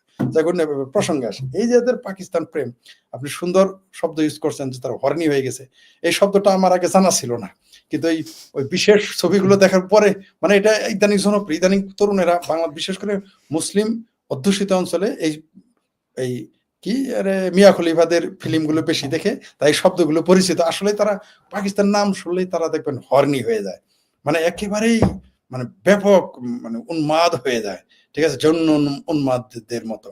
কারণ এদের কাছে আল্লাহর চাইতে, খোদার চাইতে, নবীর চাইতেও পাকিস্তান তাদের কাছে প্রিয়। আপনি দেখবেন তার সামনে আপনি আল্লাহ নিয়ে, রসুল নিয়ে কথা বলে ঘ্যাত করে উঠবে প্রথমে, কিন্তু যদি পাকিস্তানের কথা বলেন আপনাকে গলা চিপে ধরে পারতে পারে। এটা আমার অভিজ্ঞতা আছে, আমি দেখেছি। আমি ধর্মের সমালোচনা 1995 সাল থেকেই করি, কিন্তু যখনই পাকিস্তানের কথা বলতাম আমাকে গলা টিপে ধরতে আসতো। আমার সাথে কিন্তু প্রথম শত্রুতা তৈরি হয় পাকিস্তান বিরোধিতা নিয়ে, তারপরে কিন্তু ধর্মের সমালোচনা করার কথা। এরা পাকিস্তান প্রেমে এত বুঝছে, আমার এক বন্ধুত্ব নষ্ট হয়ে গেছে। আমার বন্ধু বলেছিল পাকিস্তান আলেমুল্লাহ আমার দেশ, আজ থেকে 25 বছর আগের কথা বলতেছি। আমি বলছি না, পাকিস্তান শুধু আলেমুল্লামার দেশ না, পাকিস্তান জঙ্গিদেরও দেশ। এর কারণে আমার বন্ধুত্ব শেষ হয়ে গেছে, আজ আমরা কথা বলি না। এত পাকিস্তান প্রেম, মানে আপনি ওর মাকে তুলে গালি দিবেন, নো প্রবলেম, আপনি ওর বাপকে পেটাবেন দরকার, নো প্রবলেম, কিন্তু পাকিস্তান নিয়ে যদি কথা বলেন, পাকিস্তানকে সমালোচনা করেন, বাংলাদেশের সাইদি লীগ আছে কিন্তু আওয়ামী লীগের, তারাও পর্যন্ত খেপে যায়। আপনি দেখেন, আমি কালকে একটা ভিডিও দিয়েছি, আমি আওয়ামী লীগের, আমি জামাতের সমালোচনা করতে গিয়ে মৌলবীদের সমালোচনা, আমি এক জায়গায় বলেছি যে আওয়ামী লীগ যতই প্রেম করুক, মোল্লার মিলিটারি কোনোদিনই আওয়ামী লীগকে ভালোবাসবে না। আমাকে কিন্তু বলে নাই যে মিলিটারি নিয়ে সমালোচনা করো না, আমাকে কিন্তু মোল্লাকে নিয়ে সমালোচনা করতে নিষেধ করে দিয়েছে আওয়ামী লীগের কয়েকজন। আমি যেহেতু কারো রেকর্ড কখনো শোনাই না, তাই আমি শোনাবো না, ঠিক আছে। কিন্তু যারা এই ভিডিও দেখতেছেন তারা জানেন আমাকে সতর্ক করা হয়েছে, মানে এরা, মানে মোল্লারা এদের মানে গুজ্জদার দেয়া বাস সহ কঞ্চি সহ দিবে, কোনো সমস্যা নাই, কিন্তু এদের সমালোচনা করলে আওয়ামী লীগেরও কারা করা লাগে, তাহলে পাকিস্তান প্রেমী যারা ডাইরেক্ট, তাদের কেমন লাগে? আপনি দেখেন বাংলাদেশের যত মোল্লা আছে সব পাকিস্তান প্রেমী হয়, সব পাকিস্তান প্রেমী হয়। এই যে জামাতের যে গোলাম, যারা গোলাম ইবনে গোলাম, তারা কি বলেছে যে পাকিস্তানের সকল চিহ্ন আওয়ামী লীগ ধ্বংস করে দিয়েছে। এই কারণেই কিন্তু 32 নম্বর ভাঙতে যায়, এই কারণেই কিন্তু শেখ হাসিনাকে ফাঁসি দিতে যায়। শেখ হাসিনাকে এই জন্য ফাঁসি দিতে চাচ্ছে না যে শেখ হাসিনা ছাত্র হত্যা করেছেন, শেখ হাসিনাকে এই জন্য ফাঁসি দিতে চাচ্ছে না যে শেখ হাসিনা তাদের পিটাইছেন, জেলে দিয়েছেন, নো। শেখ হাসিনা এইখানে প্রধানমন্ত্রী হিসেবে তাকে ফাঁসি দিচ্ছে না, তাকে ফাঁসি দিচ্ছে তিনি বঙ্গবন্ধু শেখ মুজিবের কন্যা, এইটা একটা কারণ। আর হচ্ছে তিনি মুক্তিযুদ্ধের পক্ষে, মানে কতটুকু আছেন সেটা বিতর্ক থাকতে পারে, কিন্তু তারা জানে যে শেখ হাসিনা মুক্তিযুদ্ধের পক্ষে, তাই তাকে ফাঁসি দিতে হবে। তারা আসলে শেখ হাসিনাকে ফাঁসি দেয় নাই, তারা ওই যে 32 নাম্বার ভাঙা 32 নাম্বার কেন ভাঙতে যায়, কারণ ওই যে বলছে তারা পাকিস্তানের সকল স্মৃতি বঙ্গবন্ধু ধ্বংস করে দিয়েছে, এটাই তাদের বেদনা। ডক্টর হুমায়ুন আজাদ চমৎকার ভাষায় বলে গেছেন যে একটা রাজাকার আজীবন রাজাকার, কিন্তু একজন মুক্তিযোদ্ধা আজীবন মুক্তিযোদ্ধা নয়। আমি তার ভাষাকে একটু পরিবর্তন করে বলতে চাই যে মুক্তিযোদ্ধাদের উত্তরসূরিরা সকলেই মুক্তিযুদ্ধের যে চেতনাকে ধরে রাখবে না, কিন্তু যারা রাজাকার আলবদর, তাদের যারা উত্তরসূরি, তারা কিন্তু মুক্তিযুদ্ধের চেতনা ধ্বংস করতে যা যা করতে হয় তারা তা করবে এবং করে যাচ্ছে। আপনি দেখেন, আপনি আসাদ নূরকে কেন কথা বলতে হবে, আমি শেখ ফরিদকে কেন মুক্তিযুদ্ধের পক্ষে কথা বলতে হবে? বাংলাদেশের 2,65,000 মুক্তিযোদ্ধা ভাতাপ্রাপ্ত, ধরে নিলাম 1 লাখ জাল, তাহলে 1,65,000 আছে, তারা ভাতা খেয়েছে, এখনো খায়। কই, তারা তো কয়জন কথা বলে? এই মুক্তিযুদ্ধের ভাতা যারা খেয়েছে তারাই যদি শুধু কথা বলা শুরু করে, প্রতিদিন একটা করে পোস্ট দেয়, কালকেই তো আওয়ামী লীগ ক্ষমতায় চলে আসবে, আগামীকাল চলে আসবে। আমি বিশ্বাস করি ছাত্রলীগ, যারা জেনুইন ছাত্রলীগার, তারা যদি পোস্ট দেওয়া শুরু করে শুধু ফেসবুকে, আওয়ামী লীগ ক্ষমতায় চলে আসবে, মিছিল মিটিং করতে হবে না। কিন্তু কেন তারা করে না? যারা সুবিধাভোগীর কথা বলছে, আমি বলি না ইত্যাকিদের কথা, যারা সুবিধাভোগী, যারা মিরপুরে যেখানে মেট্রো রেল ভাঙা হয়েছে, মিরপুরে 3 জন নেতার নাম এখন বলা তো নিষেধ, কারণ বলেছে যে আওয়ামী লীগের সমালোচনা করলে এখানে নাকি তারা বিপদে পড়বে। কিন্তু এখন বলবে যে তারা বিপদে পড়বে, সমালোচনা করা যাবে না, আবার যখন ক্ষমতায় আসবে তখন সমালোচনা করলে কাল্লা কাটবে মৌলবীদের মতো এরাও। আমরা জানি, মানে বদমাইশি দুই দিকেও করবে। মিরপুরে 3 জন নেতা আছে, কে না জানে মিরপুরে যারা বাস করে, মিরপুরে যারা 5 বছর যাবত বাস করে ভাড়াটিয়া, তারাও জানে যে আওয়ামী লীগের 3 জন নেতা হাজার হাজার কোটি টাকার মালিক। একটা পরিবার তো একবার আওয়ামী লীগ একবার বিএনপি করে, তারা হাজার হাজার কোটি টাকা শুধু অবৈধ দখল সম্পত্তি তাদের আছে, এবং তাদের ক্ষমতা এত বেশি যে মিরপুর 10 নম্বর থেকে 12 নম্বর পর্যন্ত তাদের কথায় পাখি উড়ে আর উঠে এবং নামে, রাইট? তো তারা এখন কোথায়? সেই আওয়ামী লীগের 3 নেতা, তারা কোথায় এখন? তারা থাকতে কিভাবে মেট্রো রেল ভাঙলো? আপনি শিবিরকে আমরা দোষী, ঠিক আছে, কিন্তু দেখেন সেই চেতনা বাজরা এখন কোথায়? নাই। কথা আপনাকে বলতে, আমাকে বলতে হয় নিজের খেয়ে। এই যে আপনি ক্লাস শেষে দৌড়ে হাঁপাতে হাঁপাতে আসলেন, আমি দেখলাম, মানে আপনি আমাকে জানালেন যে ভাই লেট হয়ে গেছে। আমিও আজকে 8টা আমিও 6টা পর্যন্ত আমার ক্লাস, আস্তে আস্তে আমারও বাসে 1.5 ঘন্টা লাগে, আমার আস্তে আস্তে 8টা 8:30 বেজে যায়। তো এই যে আমরা যে পরিশ্রম এত কিছু করার পরে আমরা এসে কথা বলি, নিজের খেয়ে বনের মোষ তারাই, এগুলো তো তাদের কথা বলার কথা ছিল। হ্যাঁ, কেউ কেউ বলতেছেন, কোনো সন্দেহ নাই, আমরা কেন বলবো ভাই, এটা তো আমাদের দায়িত্ব না। কিন্তু ওই যে আমরা এই দেশে জন্মেছি, বঙ্গবন্ধু এই দেশটাকে সৃষ্টি করেছেন, সেই দায় থেকে আমরা কথা বলি বলি এবং বলে যাব। তবে বলে যারা যান। এই রায়টা দিয়েছে, মানুষ হাসতেছে, পাখি প্রেমী যারা আছে, তবে 5ই আগস্ট খুব জরুরি ছিল, এই পাখি জি ভাই, প্রেমীদের চেহারা চিনতে পারছি এদের আমরা। চেহারাটা দেখা এটা এটা এটা খুবই ইন্টারেস্টিং। আমরা শায়ানকে চিনে ফেলেছি, শাকিকে চিনে ফেলেছি, আমরা চিনকুবা, আমরা উদিসির ওর দেখি যে কারা কি আমরা চিনে ফেলেছি, এগুলো আগে চিনতাম না। একসাথে ঘুরছেন আপনি, আসাদ নূর, যাকে আপনি শ্রদ্ধা ভক্তি করতেন, দেখেন তো যে লোকটা আপনাকে আমি জয় বাংলা স্লোগান দিতে কমই শুনেছি, আপনার সে উচ্চ স্বরে তারা স্লোগান দিত, তারাই কিন্তু আজকে শেখ হাসিনা ফাঁসি চায়, তারাই কিন্তু আওয়ামী লীগের বাসটা দিতেছে, রাইট? আপনি দেখেছেন গণজাগরণ মঞ্চে। রাইট, একদমই। শেখ ফরিদ ভাই, আমি এখন থেকে উদ্যোগ নিছি যে আমাদের তো বেশ বড় একটা সংখ্যায় মানুষ আমাদেরকে দেখেন এবং তারা খুব কষ্ট করে কমেন্ট লেখেন। সব কমেন্ট পড়া তো সম্ভব না, তাহলে শুধু কমেন্ট পড়তে হবে। তবে যেটা চোখের সামনে পড়ে সেখান থেকে বাছাই করা কমেন্ট, সেটা আমাদের বিরুদ্ধে যাক পক্ষে যাক, আমরা একটু দেখানোর চেষ্টা করব এই আপনার বক্তব্যের মাঝে মাঝে, এবং সামনে এটা কন্টিনিউ করব। আমরা একে একে কয়েকজন, জয়পাল বলছেন যে যারা বলে পাকিস্তান ভাই ভাই, ওরা হলো পাকিস্তানের আচ্ছা, আচ্ছা। তারপরে বিকাশ মজুমদার বলছেন যে I like your analysis, thank you so much. তারপরে ইনফোচিত্র, তিনি লিখছেন যে মাসুদ ভাই কেমন আছে, তার আপডেটটা একটু জানাবেন, আমরা লাইভের শুরুতে এটি জানিয়েছি। আর একই কমেন্ট যারা বারবার করেন তাদেরকে ব্লক করে দিতে হয়। আই এম সরি, এই ব্যক্তিকে আমাকে ব্লক করতে হয়েছে কারণ তিনি সবাইকে ডিস্টার্ব করছিলেন। যে আসাদ নূর সিয়ানা চুন্নি সি ছিল, মানে তিনি বুঝেছেন শিয়ানা সুন্নি ছিলাম, আমি সুন্নি ছিলাম, শিয়ার ছিলাম না। তারপরে বিপ্লব বিপুল, আচ্ছা, তিনি কমেন্ট করেছেন যে দাদা, নাস্তিক যারা তাদের মৃত্যু হলে তাদের কিভাবে মানে সৎকারের ব্যাপারটাই উনি জিজ্ঞেস করেছেন। যে দেখুন, নাস্তিকদের এরকম স্পেসিফিক কিছু নাই। আমি আমার দেহ দান করে দিয়েছি মেডিকেলে, এবং মানে সব অর্গান যতগুলো কাজে লাগানো যাবে লাগাবে। এরপরে যদি আমার মাংস কোনো প্রাণীরে খাওয়াই দেয় আমার কোনো আপত্তি নাই, বা অ্যাসিড দিয়ে পচাই ফেললো আমার কিছু, আমার যেখানে আমি মারাই যাব সেখানে আর লাশ কি হলো ওটা দিয়ে আমি কি করবো? আমি ওইরকম ধরেন একটা কবর বানাইয়া জায়গা অকুপাই করব না, আর পোড়াইও পরিবেশের ক্ষতি আমি করব না। তারপরে হচ্ছে যে একজন পূর্ণা রানী, তিনি বলছেন যে আসাদদা অনেকদিন পর এই শার্টে পড়লা, অনেক ধন্যবাদ, আপনারা এই ডিটেলে খেয়াল করেন এবং আপনি ইউটিউব চ্যানেলে আমার ছবি দিয়ে রেখেছেন, থ্যাংক ইউ। এরপরে হচ্ছে যে হিবিজিবি, তিনি কমেন্ট করেছেন যে আসাদ ভাই, আপনার প্রতিনিয়ত লাইভ করা দরকার, আপনার চ্যানেলে সব থেকে বেশি লোক লাইভ দেখেন, প্রতিনিয়ত চেষ্টা করি।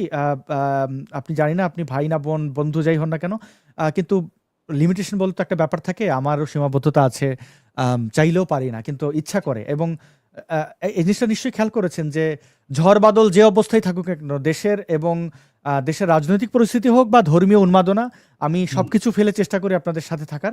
এবং আপনাদের এখানে অনেক আমি একটু নিজের সম্পর্কে বলতে চাই যে আমি কি প্রেফার করি, আপনারা এখানে কমেন্টে সমালোচনা করবেন, প্রশংসার দরকার নেই। এবং ইশতেহারও আপনারা দেখেছি প্রচুর প্রশংসা করেন। ইশতেহার আমার চ্যানেল না, আমি সেখানের একটা অংশ। 10টা পিলার থাকলে আমি একটা পিলার ইশতেহারের, কিন্তু সেখানে আমাকে জড়িয়ে কমেন্ট করবেন না। এবং ব্যক্তিগত বিষয়, বিশেষ করে কয়টা বিয়ে করছি, কবে বিয়ে করব, বা এই প্রশ্নগুলো আপনারা করবেন না, এটা চাই। কারণ হচ্ছে যে যখন জানানোর, আমি তো কোনো কিছু লুকায় রাখি না, আমার চেহারা দেখে, এই যে শেখ ফরিদ ভাই, তিনি চেহারা দেখায় লাইভ করেন। এখন যদি তারা জিজ্ঞেস করেন আপনার বউ কই, দেখান তো, এগুলো হচ্ছে অবান্তর প্রশ্ন। এই জিনিসগুলো করবেন না, যখন তার দেখানোর ইচ্ছা দেখাবেন। এবং আমাদের জীবন তো আর আপনাদের মতো ভাই লারেলাপ্পার জীবন না, অনেকের মতোই আমাদের অনেক রিস্ক নিয়ে চলতে হয়, অনেক ব্যাপার থাকে। আমাদের মা বোন 14 গোষ্ঠীর শুদ্ধ মানুষ গালাগালি করে, তো সেখানে ব্যক্তিগত সম্পর্কের অনেক জিনিস সামনে এনে কেন আরেকটা লোককে বিপদে ফেলবো? আমি তো কারোর টাকা পয়সা মারি না, কারোর ক্ষতি করি না, তাহলে এই যে অসভ্য বর্বরদের গালাগালিটা কেন শুনবো? তো আপনি এই জিনিসটা বোঝেন না। সময় হলে এমনি সবকিছু, মানে যা কিছু ওপেন, মানে সবকিছু তো ওপেন, যা কিছু আছে, তো যেটা ওপেন করতে চাইছি না সেটা নিয়ে টানাটানি করবেন না। এবং মানে প্রশংসা ভালো হয়, প্রশংসা না করে সমালোচনা করলে প্রয়োজনে গালাগালি করেন, অসুবিধা নেই। তারপরে মলিন হোসেন, হ্যাঁ, তিনি বলছেন যে জয় বাংলা, জয় বঙ্গবন্ধু, মুক্তিযুদ্ধ আবার করতে হবে, এইটা মিস্টার আলম বলেছেন, আর করতেই হবে, জোর দিয়ে বলেছেন, দেখা যাক। তারপরে একজনে বলেছেন আসাদ নূরের ড্যাশ, আমার এটা নাই ভাই, সরি। আপনি কমেন্ট করলে একটু মানে বাস্তবিক কমেন্ট করেন। তো শেখ ফরিদ ভাই, আমরা এখন আরেকটু জিনিস দেখবো। আমরা কিছু কমেন্ট পড়ছিলাম যে গ্রামে মহিলা জামায়াতের তালিম, মৃত্যুর পর প্রথম প্রশ্ন কোন মার্কায় ভোট দিয়েছেন এটি করা হবে। নয়া দিগন্তের এই ফটোকার্ডটি আমরা দেখলাম। ভাই এখন ধর্মীয় অনুভূতিতে আঘাত লাগে না?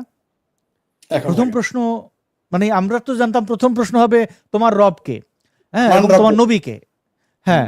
মান- তো মানে নবী, হ্যাঁ। তো এখন দেখালাম জানা হয়েছে তোমার মার্কা কি। এখন মার্কাটা কি, কি কোন মার্কা জিজ্ঞেস করবে?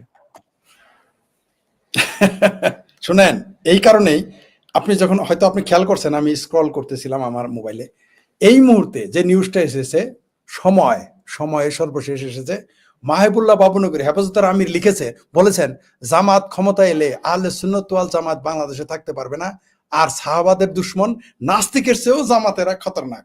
এইবার মৌলবীরা কি বলবে? এটা আমি বলি নাই, আসাদ নূর বলে নাই, এটা আসাদ নূরের চ্যানেল বলতেছে না। কে বলেছে?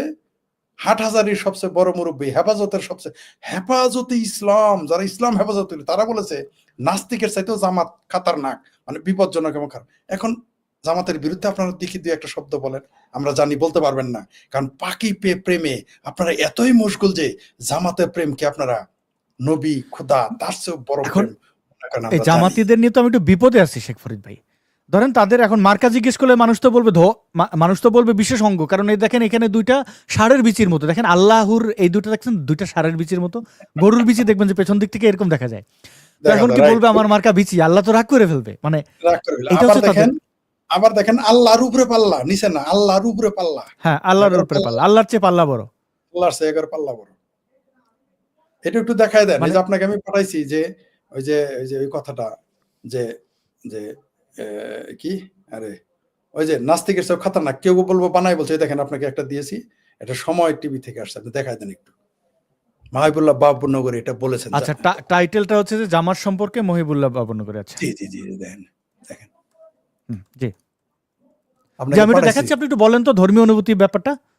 ধর্মীয় অনুভূতি টোটালি একটা বদমাইশি, এটা একটা রাজনৈতিক রাজনৈতিক হাতিয়ার হিসেবে ব্যবহার করতেছে। এই কারণেই কার্ল মার্কস বলেছিলেন, আজকাল বামেরা ওটা বলতে চায় না, লজ্জা পায়। কার্ল মার্কস এই জন্য বলেছিলেন যে যে ধর্ম হচ্ছে আফিম এবং রাজনীতি রাজনীতি হাতিয়ার। লেনিন বলেছেন যে ধর্ম হলো রাজনীতি, রাজনীতি মানে হাতিয়ার হিসেবে ব্যবহার করে, জি। গরিবকে শোষণ করার জন্য, রাজনীতিতে অপশাসনের জন্য ধর্মকে ব্যবহার করে। হ্যাঁ, এইখানেই তিনি বলেছেন যে নাস্তিকের চেয়েও খাতারনাক হচ্ছে জামায়াত, হুম। মানে জামাতে ইসলাম। তো এই যে ধর্ম অনুভূতি একটা বায়বীয় ঘটনা, কারণ যে বলতেছে ধর্মীয় অনুভূতির কথা, মনে করেন যে ব্যক্তিটি মুখ খুলে রেখেছে বোরকায়, আরেকজন মুখ খুলে নাই, সে বলতে পারে তার ধর্মীয় অনুভূতিতে আঘাত এনেছে, আক্রমণ করতে পারে, মামলা দিতে পারে, এমনকি ধর্মীয় বিশ্বাস নিয়েও আপনি কথা বলতে পারেন। এক সেকেন্ড। জি।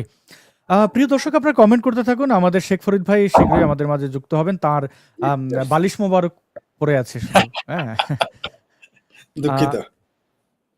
আচ্ছা, একটা কমেন্ট পড়ে নিই, যেহেতু বলছেন আসাদদা তুমি লাইট সেটআপ সিনেমাটিক করুন, পাশাপাশি আপনি অনেক আগে বলেছিলেন ইলেকট্রনিক একটা চ্যানেল খুলবেন, তো টেক রিলেটেড একটা চ্যানেলের প্ল্যান আছে কিন্তু সময় তো পাই না। আর বাস্তবতা হচ্ছে যে একটা সত্য কথা বলি, যে ইউটিউবে যদি 2 ঘন্টা ব্যয় করা হয়, তাহলে সেখান থেকে যে, মানে ভাই সবার তো বাঁচতে গেলে তার জীবিকার প্রয়োজনে অর্থ দরকার। তো 2 ঘন্টা শ্রম দিয়ে আমার ওইখান থেকে কত আর্নিং হবে বড় জোর? মানে একটা ভিডিও করার জন্য তো 2 ঘন্টায় হয় না, 7-8 ঘন্টা লাগে। মানে একটা ভিডিও রেকর্ড করে, মানে টেক চ্যানেলে তো লাগবেই।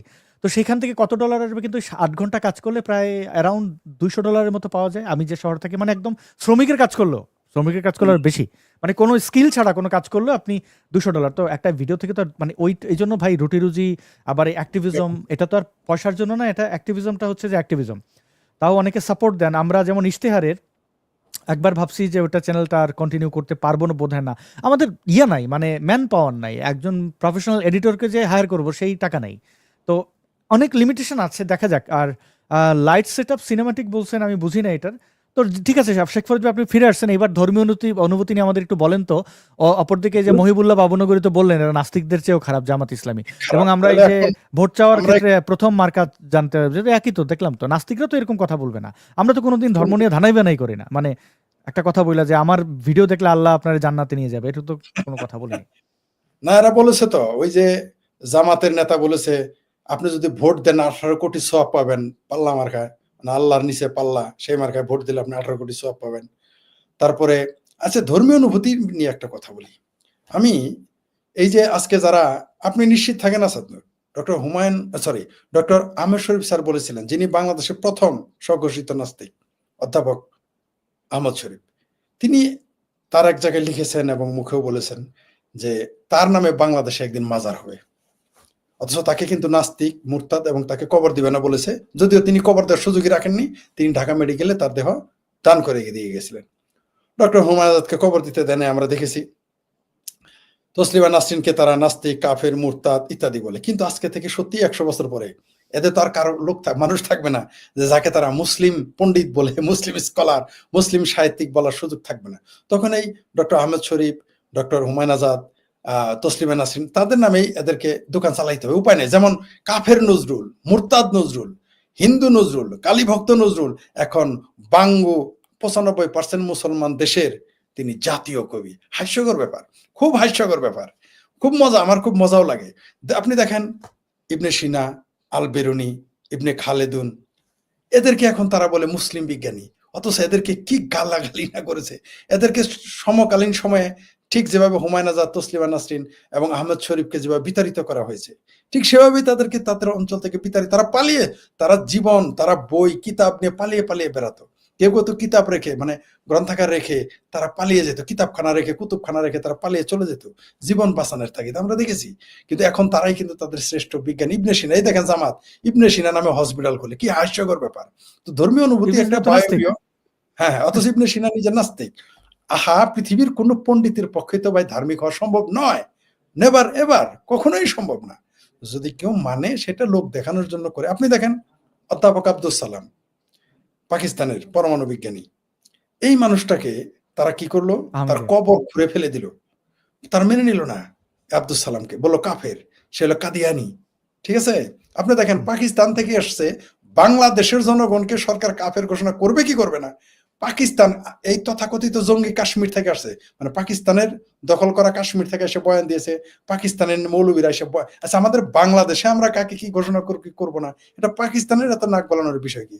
আমরা কি বলেছি যে জিন্নারা কাফের ঘোষণা করো কারণ সোয়ার মত খাইছে? আপনি দেখেন, আজকে দেখলাম এক মুফতি, নামটা মনে নাই, তিনি বলেছেন যে আহলে হাদিসকে ইহুদি দালাল ঘোষণা করো। সে তার পোস্টে দিয়েছে।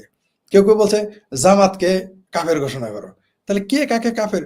মুসলমান যদি 2 জনও থাকে, শুনেন, 2 জন এমএ পাস না, 200 জন এমএ পাস একই জায়গায় বিছানায় ঘুমাইতে পারবে, কিন্তু 2টা টাইটেল মৌলানা একসাথে থাকতে পারবে না, কারণ তাদের মধ্যে ফতোয়া নেই। এটা গল্প মাদ্রাসায় আপনি পড়ছেন, আপনি জানেন, এটা সবাই প্রচলিত গল্প যে 2 মৌলানা একসাথে থাকতে পারবে না।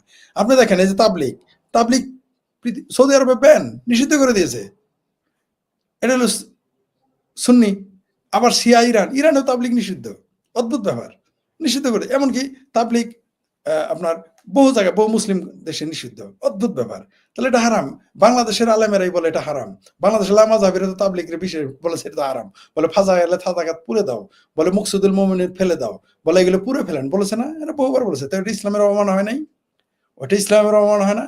আসলে ইসলামের অবমাননা তারা মুক্তিযুদ্ধের বিরুদ্ধে, মুক্ত চিন্তার বিরুদ্ধে, সঙ্গীতের বিরুদ্ধে, গণতন্ত্রের বিরুদ্ধে, সাম্যের বিরুদ্ধে, নারী অধিকারের বিরুদ্ধে ব্যবহার করার জন্য, বাংলাদেশ রাষ্ট্রটির বিরুদ্ধে ব্যবহার করার জন্য, শিক্ষাবিদ, শিক্ষক, রাজনীতিবিদদের ব্যবহার করার জন্য তারা এই ধর্ম অবমাননার বিষয়গুলো সামনে আনে। এগুলো টোটালি বদমাইশি।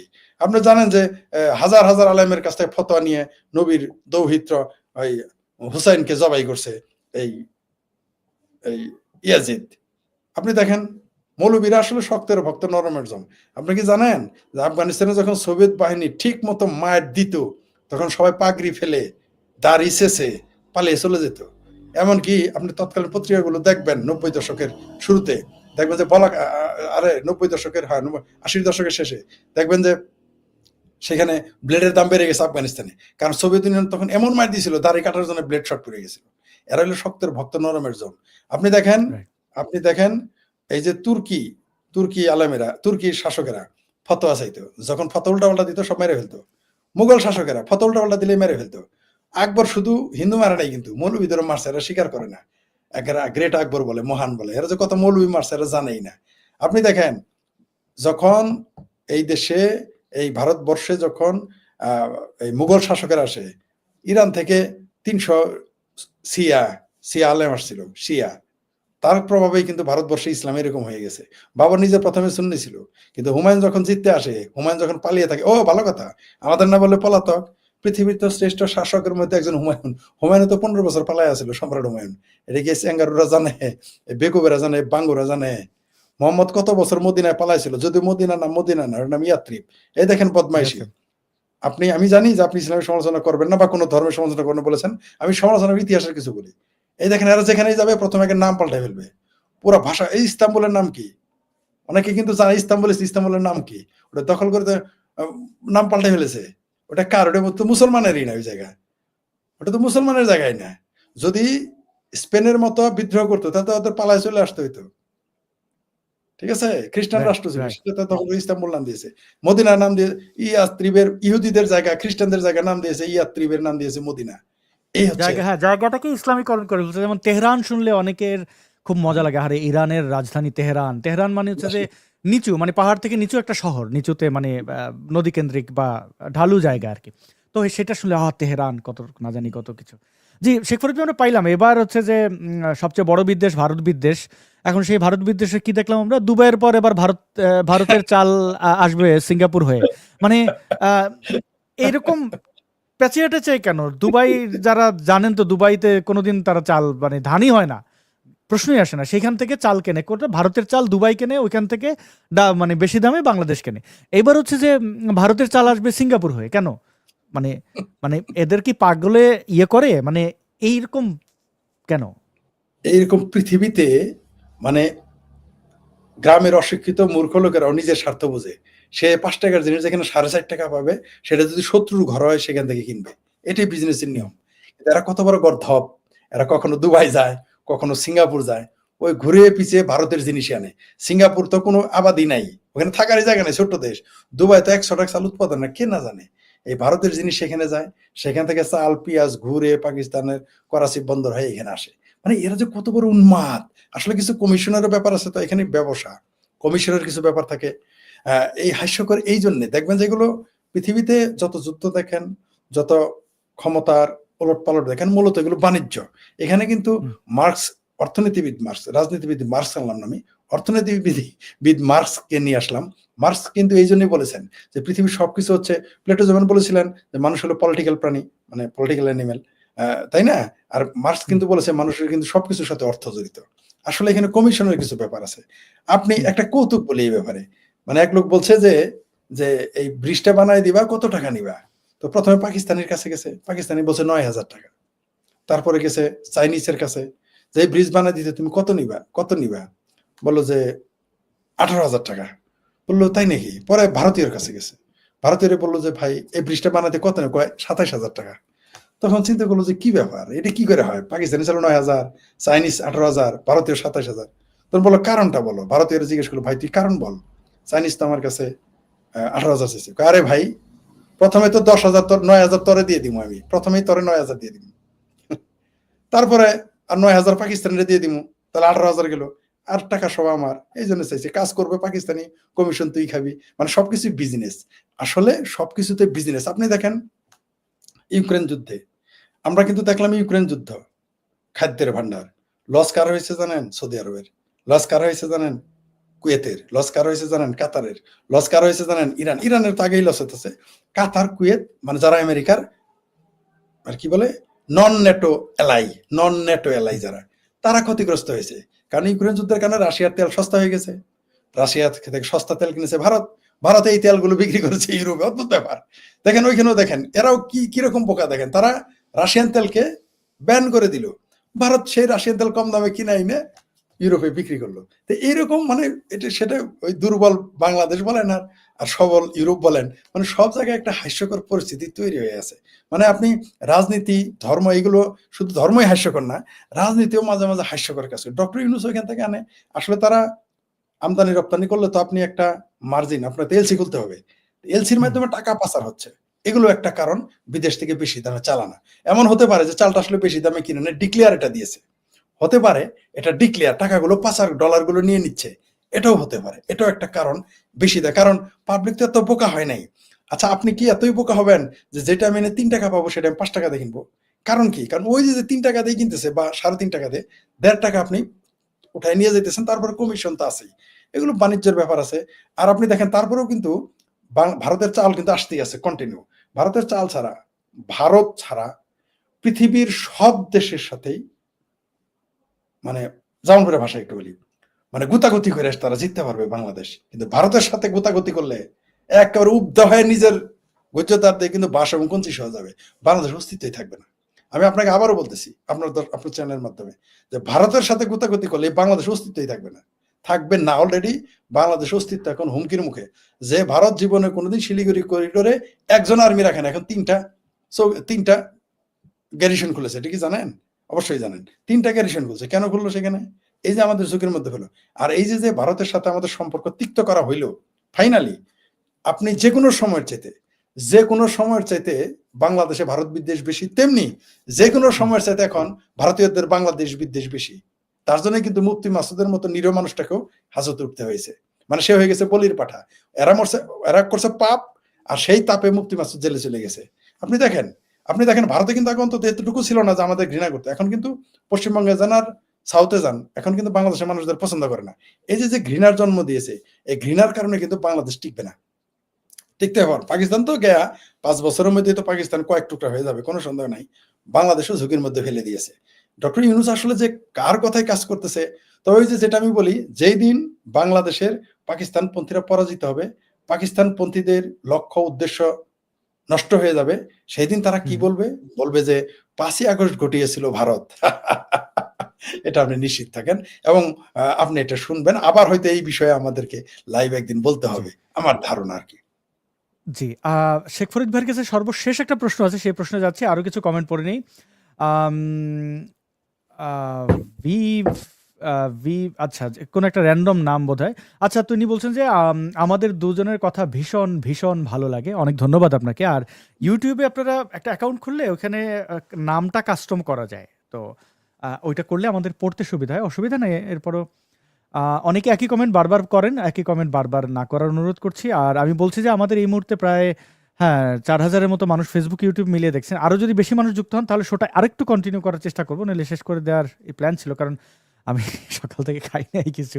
যাই হোক, না না, ইটস অল রাইট, এটা হবে ভাই, এখনো মানে ওই প্রেসারে নাই, মানে মানে হচ্ছে যে এখনো সংসার করি না, তাহলে তো খাবার দাবার থাকতো সবই, মানে ভবিষ্যতে এটা নিয়ে প্যারা থাকতে হবে। এখন যেহেতু মুক্ত, একটু মানে উপাস থাকা এনজয় করি, জীবনে তো কত বছর রোজাই রাখলাম।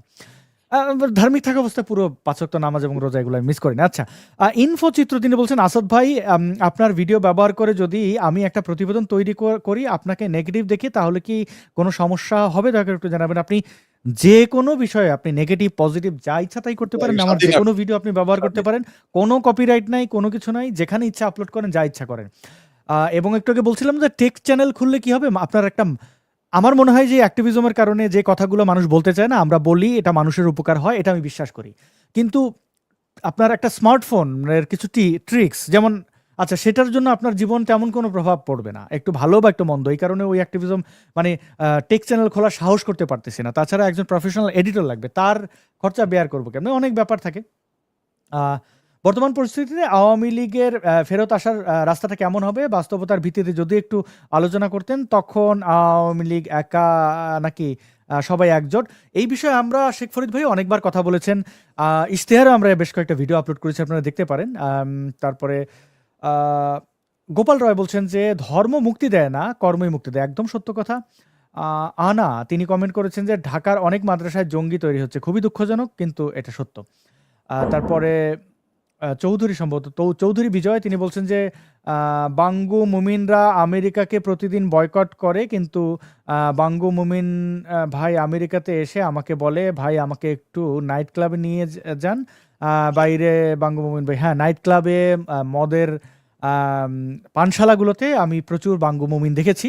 আমি মানে যেহেতু বাঙ্গুরদের আমি চিনি, চেহারা দেখলেই বোঝা যায়, তো তারা সেই সব জায়গায়, বা কলকাতায় শেখ ফরিদ ভাই মনে আছে মার্কুস স্ট্রিটে আপনার সাথে যখন দেখা হয়েছিল, মার্কুস স্ট্রিটের ওই কর্নারটাতে শ্রীলিদার্সের পরে একটা মদের দোকান আছে, দোকানটা খুব সুন্দর দেখতে, ঘরের মতো, এবং সেখানে আমি যে বহু মোল্লারে দেখছি, প্রথম হচ্ছে যে মদ কিনা তারপরে বলে ভাই ব্যাগ আছে, সে লুকাবে, কারণ সে তো ভুলে যায় কলকাতায় মদ লিগাল, বাংলাদেশের মতো লুকানোর ধান্দা করে, তখন দোকানদাররা হেসে মানে বোঝে বাংলাদেশ থেকে আসছে। তো এইগুলো আমি দেখছি। আচ্ছা। উম আ আচ্ছা, মনসুন্স পাওয়ার তিনি বলছেন যে আসাদ নূর সাহেবকে অনুরোধ করব চট্টগ্রাম বন্দর নিয়ে কথা বলবেন। চট্টগ্রাম বন্দর আমেরিকার নৌবাহিনীর হাতে তুলে দিয়েছে বাংলাদেশের আচ্ছা আফ্রিকার জিবুতির মতো করে বাংলাদেশের সার্বভৌমত্ব ধ্বংস করে। জি, আপনাকে অনেক ধন্যবাদ। আমি আপনার ব্যাপারে একটা জিনিস দেখাতে চাই। আচ্ছা, পালক সাহা তিনি বলছেন যে বাংলাদেশের বেশিরভাগ মানুষ ভারত বিদ্বেষী, আওয়ামী লীগ বলুন আর যাই বলুন না কেন এটার কারণটা কি? এটা শেখ ফরিদ ভাইয়ের কাছ থেকে আমরা জানতে চাইবো। এটা এরকমই একটা প্রশ্ন আমার ছিল। তো এই যে কমেন্টটা করেছেন এই কমেন্টের সাথে আমি একটু এই কমেন্টের উত্তরটা আমি এভাবে দিতে চাই যে আমরা এই চট্টগ্রাম বন্দর নিয়ে সম্ভবত ইশতেহার বাংলাদেশের প্রথম কোনো ইউটিউব চ্যানেল যারা সবচেয়ে বেশি কাজ করেছে যে কোনো মেইন স্ট্রিম মিডিয়ার চেয়েও। এখন আপনি বলবেন কিভাবে? ইশতেহারের সর্বশেষ একটা ভিডিও এটা দেখাই। আল্লাহ মলমপত্রের তাআলা ৩য় পত্র। দুনিয়া বানাতে সময় নিয়েছেন ৭ দিন আর ডক্টর ইউনূসকে বানাতে হুম, নিয়েছেন ১০ দেখেছি। দিন। তাও এই ১০ দিনের মধ্যে ১ দিন লেগেছে তার শরীর বানাতে আর বাকি ৯ দিন লেগেছে সেই শরীরে লোভ লালসা কানায় কানায় ঠুসে দিতে। স্যারের শরীরে মাশাআল্লাহ তো এই এত ভিডিওটাতে আপনারা মোশন গ্রাফিক্সের খুব দারুণ কিছু কাজ দেখবেন, সাউন্ড ইফেক্ট দেখবেন এবং স্যাটায়ার এবং শেষে শুনেন। আজ তালি পরে এ পর্যন্তই। তোমরা সবাই ভালো থেকো, সুখে থেকো। এটি তোমাদের জানের জান নূরজাহান। তোমার হাতে আর কোনো অপশন নেই। তালি পরে এই সোদানের ফুয়াকে গালি দিও। সোদানের ফুয়ার জন্মই ওই দিক গাইল হেবেলেন। সোদানের পর জন্মযুদ্ধে গাইল হাইবাল্লাই। আচ্ছা, সেটাঙ্গে একখানা হত্যারি। তবে আপনারা এটা দেখেন, মজা পাবেন। এবং ইশতেহারে আপনি যে এই যে বন্দর নিয়ে কমেন্ট করেছেন, ইশতেহারের সর্বশেষ ভিডিওটি আমি যেটা বললাম, আপনি ইশতেহারে ঢুকবেন, ইউটিউব চ্যানেল সার্চ করবেন ইশতেহার, তারপরে মলমপত্রটি আপনি দেখে নিতে পারেন। এবং চট্টগ্রাম বন্দর নিয়ে আমরা অসংখ্য ভিডিও করেছি, মানে অসংখ্য বলতে বেশ কয়েকটা ভিডিও করেছি। এই যে আপনারা জানেন যে জেবা সাজিদা মৌ তিনি তাঁরও বোধহয় চট্টগ্রাম বন্দর নিয়ে আছে। আহ, আচ্ছা, আমরা ওই ভিডিওটা দেখাই কোনটাতে একদম ডিটেলে ভারত বিদ্বেষ নিয়ে এখানে ডিটেলে বলা আছে। আপনারা এই ভিডিওটা দেখতে পারেন। একটু আগে ভারত বিদ্বেষ নিয়ে কমেন্ট করেছেন। তারপর হচ্ছে চট্টগ্রাম বন্দর নিয়ে কিন্তু ইয়ে আছে, আগুনের রাজনীতির ভেতরে চট্টগ্রামে বন্দরের যে জিবুতির মতো দিয়ে দেওয়া হয়েছে, কিভাবে দিয়েছে সেটা আছে। এই যে শহীদুলের এই যে ফটিলা নিয়ে এটা কি চক্রান্ত, এই দেখুন যে কারণে বাংলাদেশে ঘাঁটি করতে চায় যুক্তরাষ্ট্র, এক্সরের এই রিপোর্টটি দেখতে পারেন। তো আমরা আসলে অনেক কাজ করেছি, আর ইশতেহার ছাড়া এই কাজগুলো করা সম্ভব না। সোলো একটা লাইভে এত ইনফরমেটিভ করা সম্ভব না। আর ইনফরমেটিভ ভিডিও বানাইলে সেটার মোশন গ্রাফিক্সের একটা ব্যাপার থাকে। তো সব কিছুর সমাধান ইশতেহার। আপনাদেরকে ভিডিও লিঙ্ক দিয়ে রাখছি, আপনারা এখান থেকে দেখতে পারেন। শেখ ফরিদ ভাই, আপনার কাছে প্রশ্ন যে আওয়ামী লীগ ফিরবে, এটা অবধারিত আওয়ামী লীগ ফিরেছে। আপনি বলছিলেন যে বঙ্গবন্ধুর কিন্তু ফাঁসির রায় হয়েছিল, তারপরে তিনি প্রেসিডেন্ট হয়েছেন। জি। আওয়ামী লীগ ফিরবেটা কিভাবে, এইটা দিয়ে যদি আমাদের আজকে শোটা শেষ করতেন। আওয়ামী লীগ আমার হিসেবে ২ ভাবে ফিরতে পারে। একটা হলো নির্বাচনের মাধ্যমে, যেটা স্বাভাবিক পদ্ধতি, জেনারেল পদ্ধতি, যেটা সাধারণ এবং স্বাভাবিক। আরেকটা হচ্ছে অস্বাভাবিক পদ্ধতি, বিপ্লবী পদ্ধতির মাধ্যমে। ২ ভাবে আওয়ামী লীগ ফিরবে। এছাড়া আর কোনো পদ্ধতি নেই। নির্বাচনে এই মুহূর্তে আসার সম্ভাবনা কম। কারণ নির্বাচন তো হতেই দিবে না। কারণ নির্বাচন হলে তো আওয়ামী লীগ ক্ষমতায় চলে আসবে। তাই তারা দিবেন। সুতরাং আমার হিসেবে আওয়ামী লীগকে, যেটা আমি বলেছি যে বাংলাদেশে আওয়ামী লীগকে, ছাত্রলীগকে, কৃষক লীগকে, শ্রমিক লীগকে ভরসা হয়ে ফেরার আর সুযোগ নাই। তাদেরকে ভয়ঙ্কর রূপেই ফিরতে হবে। কারণ আপনি গোখরা সাপকে আপনি মাথায় আদর করে কোনোদিন বুঝাইতে পারবেন না, বাবা তুই আমার কামড় দিস না। কারণ তার কাজই হলো আপনাকে কামড়ানো। সুতরাং এটা আপনাকে মাথায় রাখতে হবে।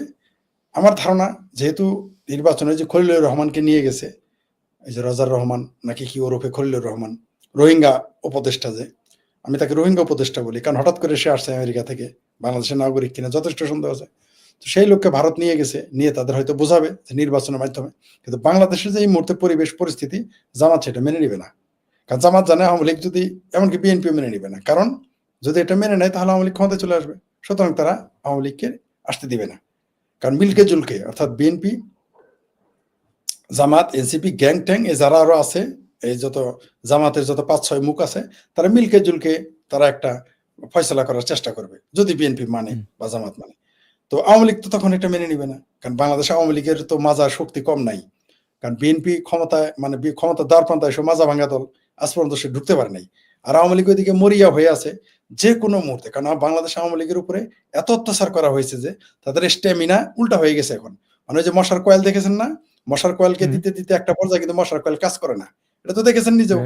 মানুষ বলে, আরে ভাই তুই মশার মধ্যে, আমি মশার কয়েলের আমি নিয়ে গেছি দোকানদার যে বানাইছে, ভাই মশায় তোমার কয়েল কাজ করে না। তখন সে বলতো ভাই আমি একই মাল সামানা দিছি, বরং বরং একটু বেশি দিছি, তারপরেও কাজ করে না। আসলে যে মশার স্ট্যামিনা বেড়ে গেছে, সে তার ক্ষমতা তৈরি করে ফেলেছে এটা বুঝতে পারে নাই। অ্যান্টিবডি, এটা হ্যাঁ, সে ইমিউন বাংলাদেশ সিস্টেম। আওয়ামী লীগের উপরে রেসিস্ট্যান্স, ইয়েস। তো বাংলাদেশ আওয়ামী লীগকে এই 16 মাসে এত অত্যাচার করা হয়েছে, তার স্ট্যামিনা বেড়ে মশার কয়লার কাজ হয় দেখেন না, পুলিশ কাজ করে না, জামাতের মায়ের কাজ করে না, জেল কাজ করতেছে না, রইল বাকি সেনাবাহিনীর ম্যাজিস্ট্রেসি পাওয়ার, এটাও আর কিছুদিন পরে কাজ করবে না। তখন বাংলাদেশ আওয়ামী লীগ কি করবে? তারা রেভলিউশন করবে। তাদের রেভলিউশন ছাড়া মানে বিপ্লব, আমি জানি আওয়ামী লীগ বিপ্লবী দল, অনেকে হয়তো দ্বিমত পোষণ করবে যে আওয়ামী লীগ তো বিপ্লবী দল না, তাহলে সে কিভাবে রেভলিউশন করবে? ভাই, কোন পৃথিবীর কোন দলে বিপ্লবী থাকে না, সময় পরিস্থিতি তাকে পয়দা করে, পরিস্থিতি তাকে সৃষ্টি করে। যেমন আসাদ নূর কথা বলতেছে মুক্তিযুদ্ধের পক্ষে, আমাদের বক্তব্য আওয়ামী লীগের পক্ষে চলে যাচ্ছে, যেমন আমি শেখ ফরিদ বলতেছি, তেমনি সময় তাদেরকে পয়দা করবে। রেভলিউশন এমনি হয় না। রেভলিউশন হিসাব করে, অঙ্ক করে, সরল অঙ্ক করে বা জ্যামিতির হিসাবে বা বিজ্ঞানের থিওরিতে রেভলিউশন হবে না। এটাও রেভলিউশন। আওয়ামী লীগ বিপ্লবী দল না, কোনো সন্দেহ। আওয়ামী লীগ তো মুক্তিযুদ্ধ করার জন্য প্রস্তুতি ছিল না, কিন্তু তাদের মুক্তিযুদ্ধকে নেতৃত্ব দিতে হয়েছে। সেটা পরিস্থিতির উপরে নির্ভর করবে কি হয়। তা আওয়ামী লীগের উপরে যে নির্যাতন হয়েছে, আওয়ামী লীগকে, আমার ধারণা আওয়ামী লীগ যদি একটা রেভলিউশন করুক, ফুল রেভলিউশন করুক বা আধা রেভলিউশন করুক, এটা তাদের জন্য ভালো হবে, বাংলাদেশের জন্য ভালো হবে। কারণ 5 তারিখের পরে বাংলাদেশ এখন 2 ভাগে বিভক্ত, মুক্তিযুদ্ধের পক্ষের শক্তি, মুক্তিযুদ্ধের বিপক্ষের শক্তি। বাংলাদেশ এখন 2 ভাগে বিভক্ত, একটা হচ্ছে 32 নম্বরের পক্ষে, আর একটা হচ্ছে 47-এর পক্ষে। সোজা হিসাব একটা 47-এর পক্ষে, একটা 32-এর পক্ষে, একটা 71-এর পক্ষে, একটা 47-এর পক্ষে, সোজা কথা। সুতরাং আপনি এখন আওয়ামী লীগকে, ছাত্রলীগকে এবং মুক্তিযুদ্ধের পক্ষের মানুষকে আপনি ভয়ঙ্কর রূপে, না ভয়ঙ্কর বলতে আমি এখানে বিপ্লব বোঝাচ্ছি, পরিবর্তনের জন্য তাদেরকে ঝড় গতিতে আসতে হবে এবং হবে, এর বিকল্প মাঝখানে নাই। কারণ আওয়ামী লীগকে বিএনপি, ছাত্র দল এরা এবং জামাত তো আসতেই পারবে না ক্ষমতায়, বিএনপি 17 বছর যাবৎ ক্ষমতার বাইরে, সুতরাং সহজে আওয়ামী লীগকে তারা রাস্তা ছাড় দিবে না। আপনার সামনে যদি অনেকে বলতেছে জামাতি সব, কোনো সন্ধানে জামাতে এই মুহূর্তে ইউনূসকে বশীকরণ করে নিছে, কোনো সন্ধান নাই বিএনপিকে বশীকরণ করে রাখছে জামাতান বশীকরণ মন্ত্র দিয়ে। কিন্তু এই বশীকরণ মন্ত্র তো বেশিক্ষণ কাজ করে না। তন্ত্রমন্ত্র মানে এমনি বললাম মজা করে, তন্ত্রমন্ত্র আয়ু তো বেশি দিন থাকে না, 10 দিন, 15 দিন, 1 সপ্তাহ, তাই না? অনেক সময় পাত্রীকে আনতে যায়, পাত্রী মায়েরে বশীকরণ করে নিয়ে এসে পড়ে। তো এরকম ঘটনা ঘটে যাবে। তো মনে করেন যে বিএনপি তো ছাড় দিবে না, আওয়ামী লীগকে স্পেস দিবে না।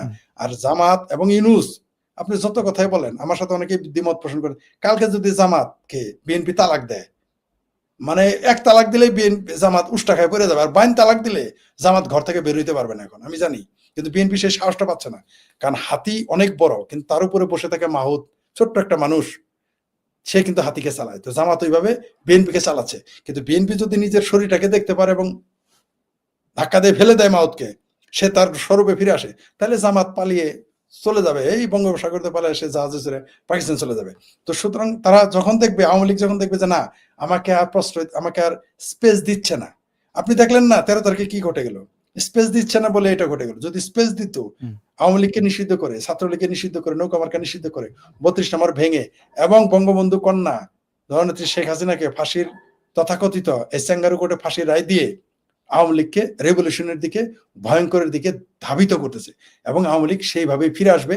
আমার কেন যেন মনে হচ্ছে আওয়ামী লীগ নির্বাচনের মাধ্যমে নয়, বিপ্লবের মাধ্যমে ফিরে আসবে। সেই বিপ্লবটা প্রচলিত বিপ্লব নাও হইতে পারে, তার চেয়ে ভয়ঙ্কর হইতে পারে, কারণ 71-এর যুদ্ধ আসলে শেষ হয়নি আমার মনে হয়। কারণ 9 মাসের যুদ্ধটা শেষ হয় নাই। আগামীতে দেখা যাবে যে ওই শেষ যে হয় নাই যুদ্ধটা, সেটা আওয়ামী লীগ করবে এবং করা উচিত।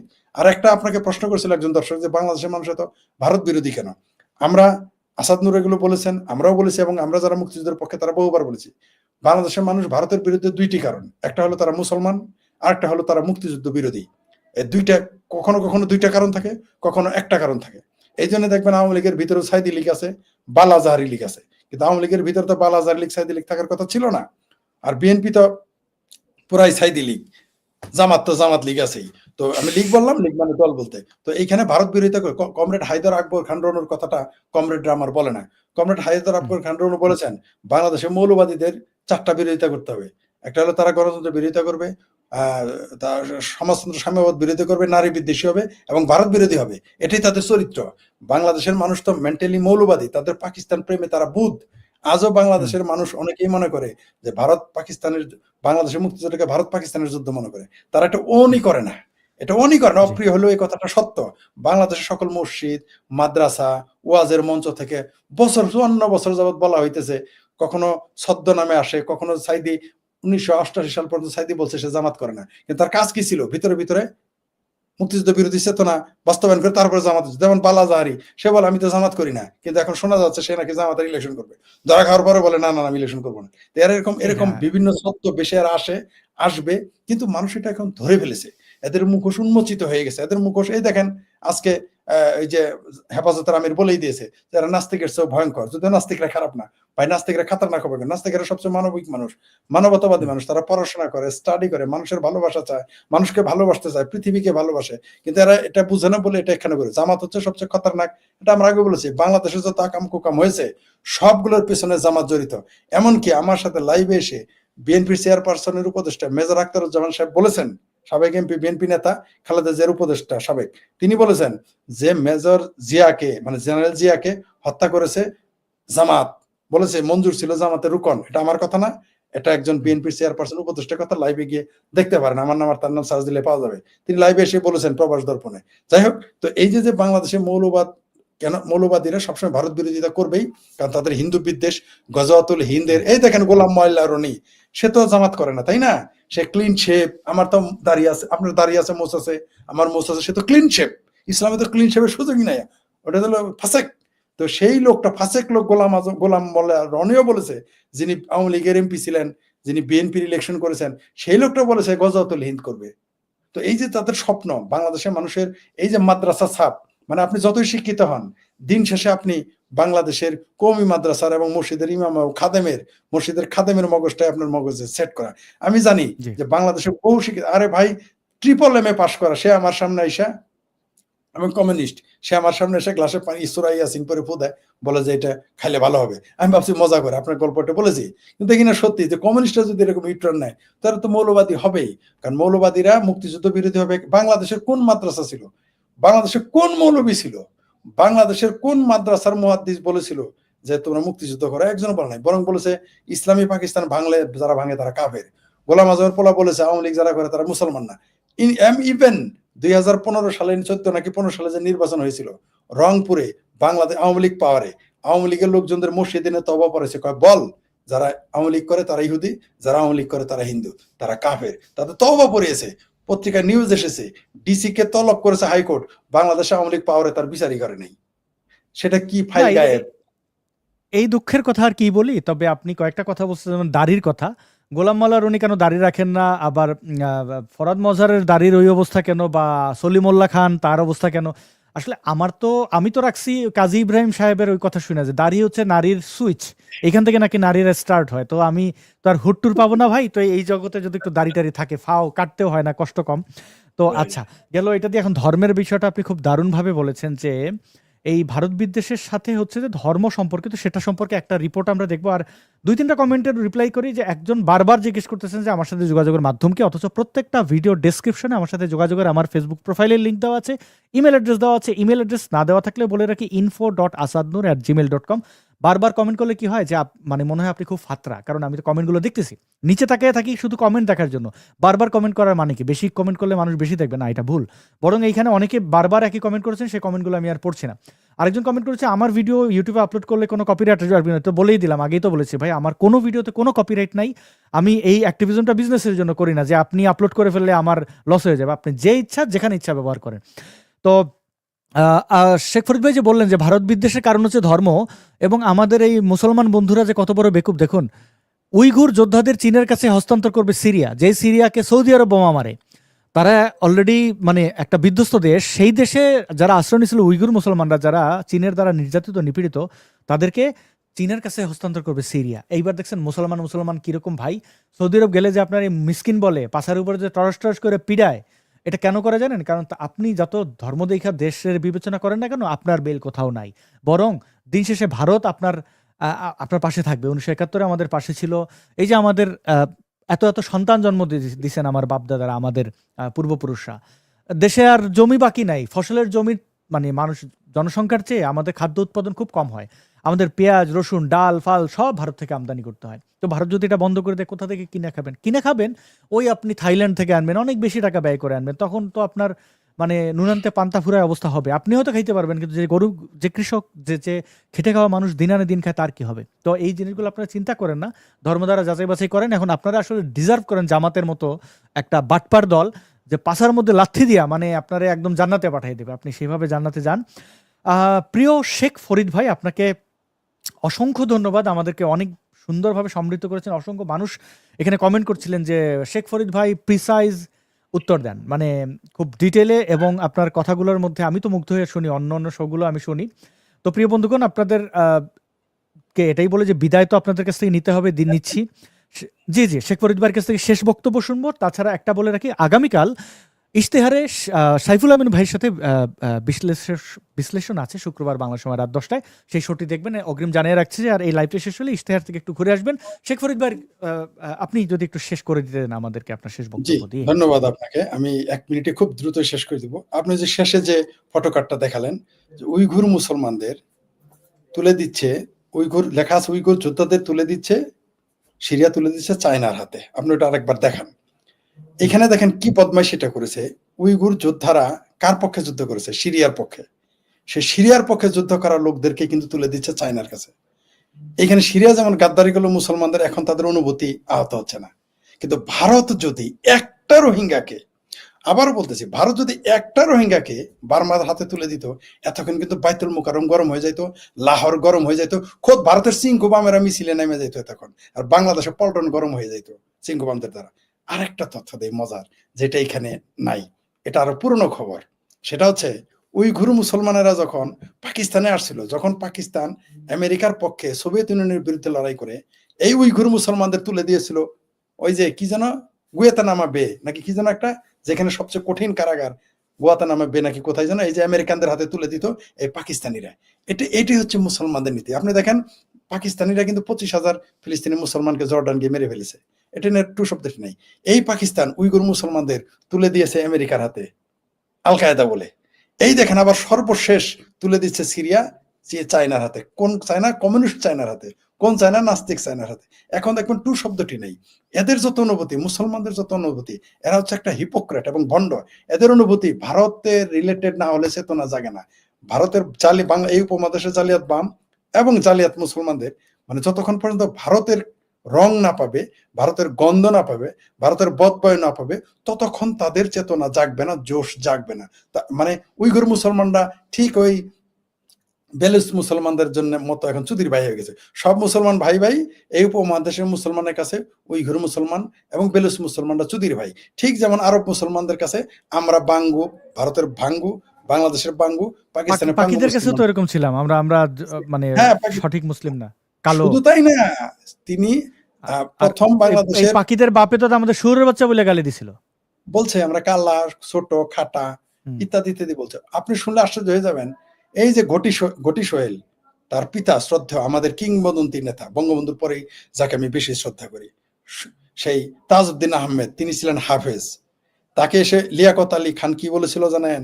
ওই যে পাকিস্তানের, অথচ লিয়াকত আলী খান মদ খাইতো এবং বউ থাকতেও সে আর এক নারীর সাথে, অমুসলিম নারীর সাথে ব্যভিচার করতো। সেই লিয়াকত খান কি বলেছিল সোহেল তাজের বাপ, এই ঘটি সোহেলের বাপ, তাজ শ্রদ্ধেয় বীর মুক্তিযোদ্ধা তাজউদ্দিন আহমেদকে কি বলেছিল জানেন?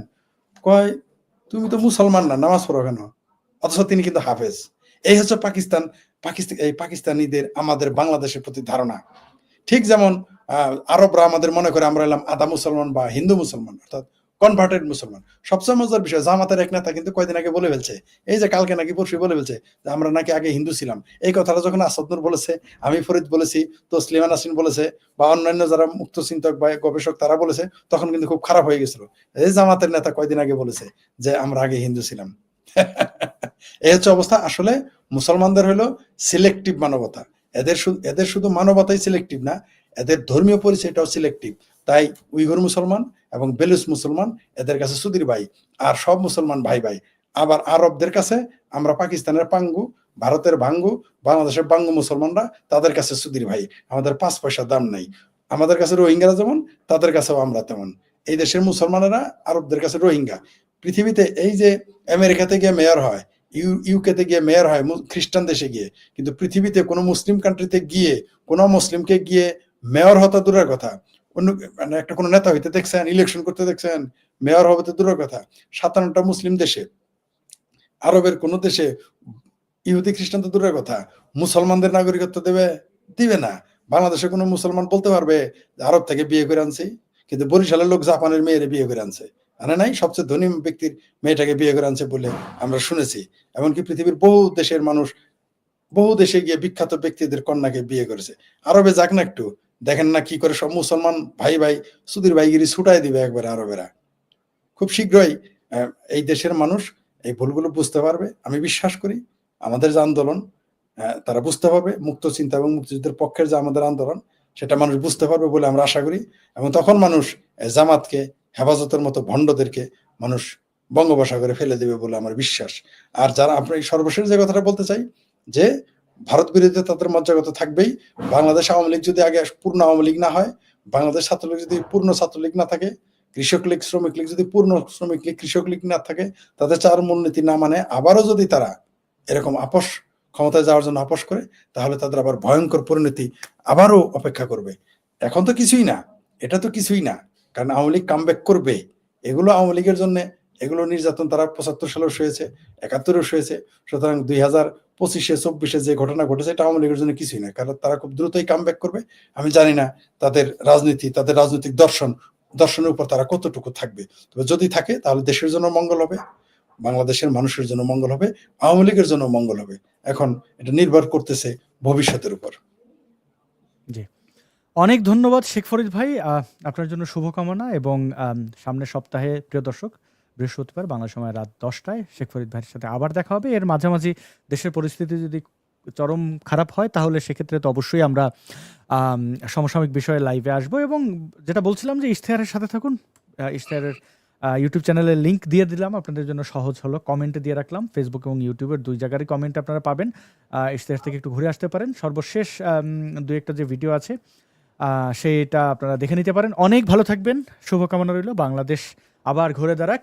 এই অপশক্তি, এই ইউনূস সন্ত্রাসীরা এরা পালিয়ে যাক দ্রুত, যদি জীবন নিয়ে পালাতে পারে আর কি। শেখ ফরিদ ভাই, আপনাকে আবার শুভেচ্ছা জানাচ্ছি।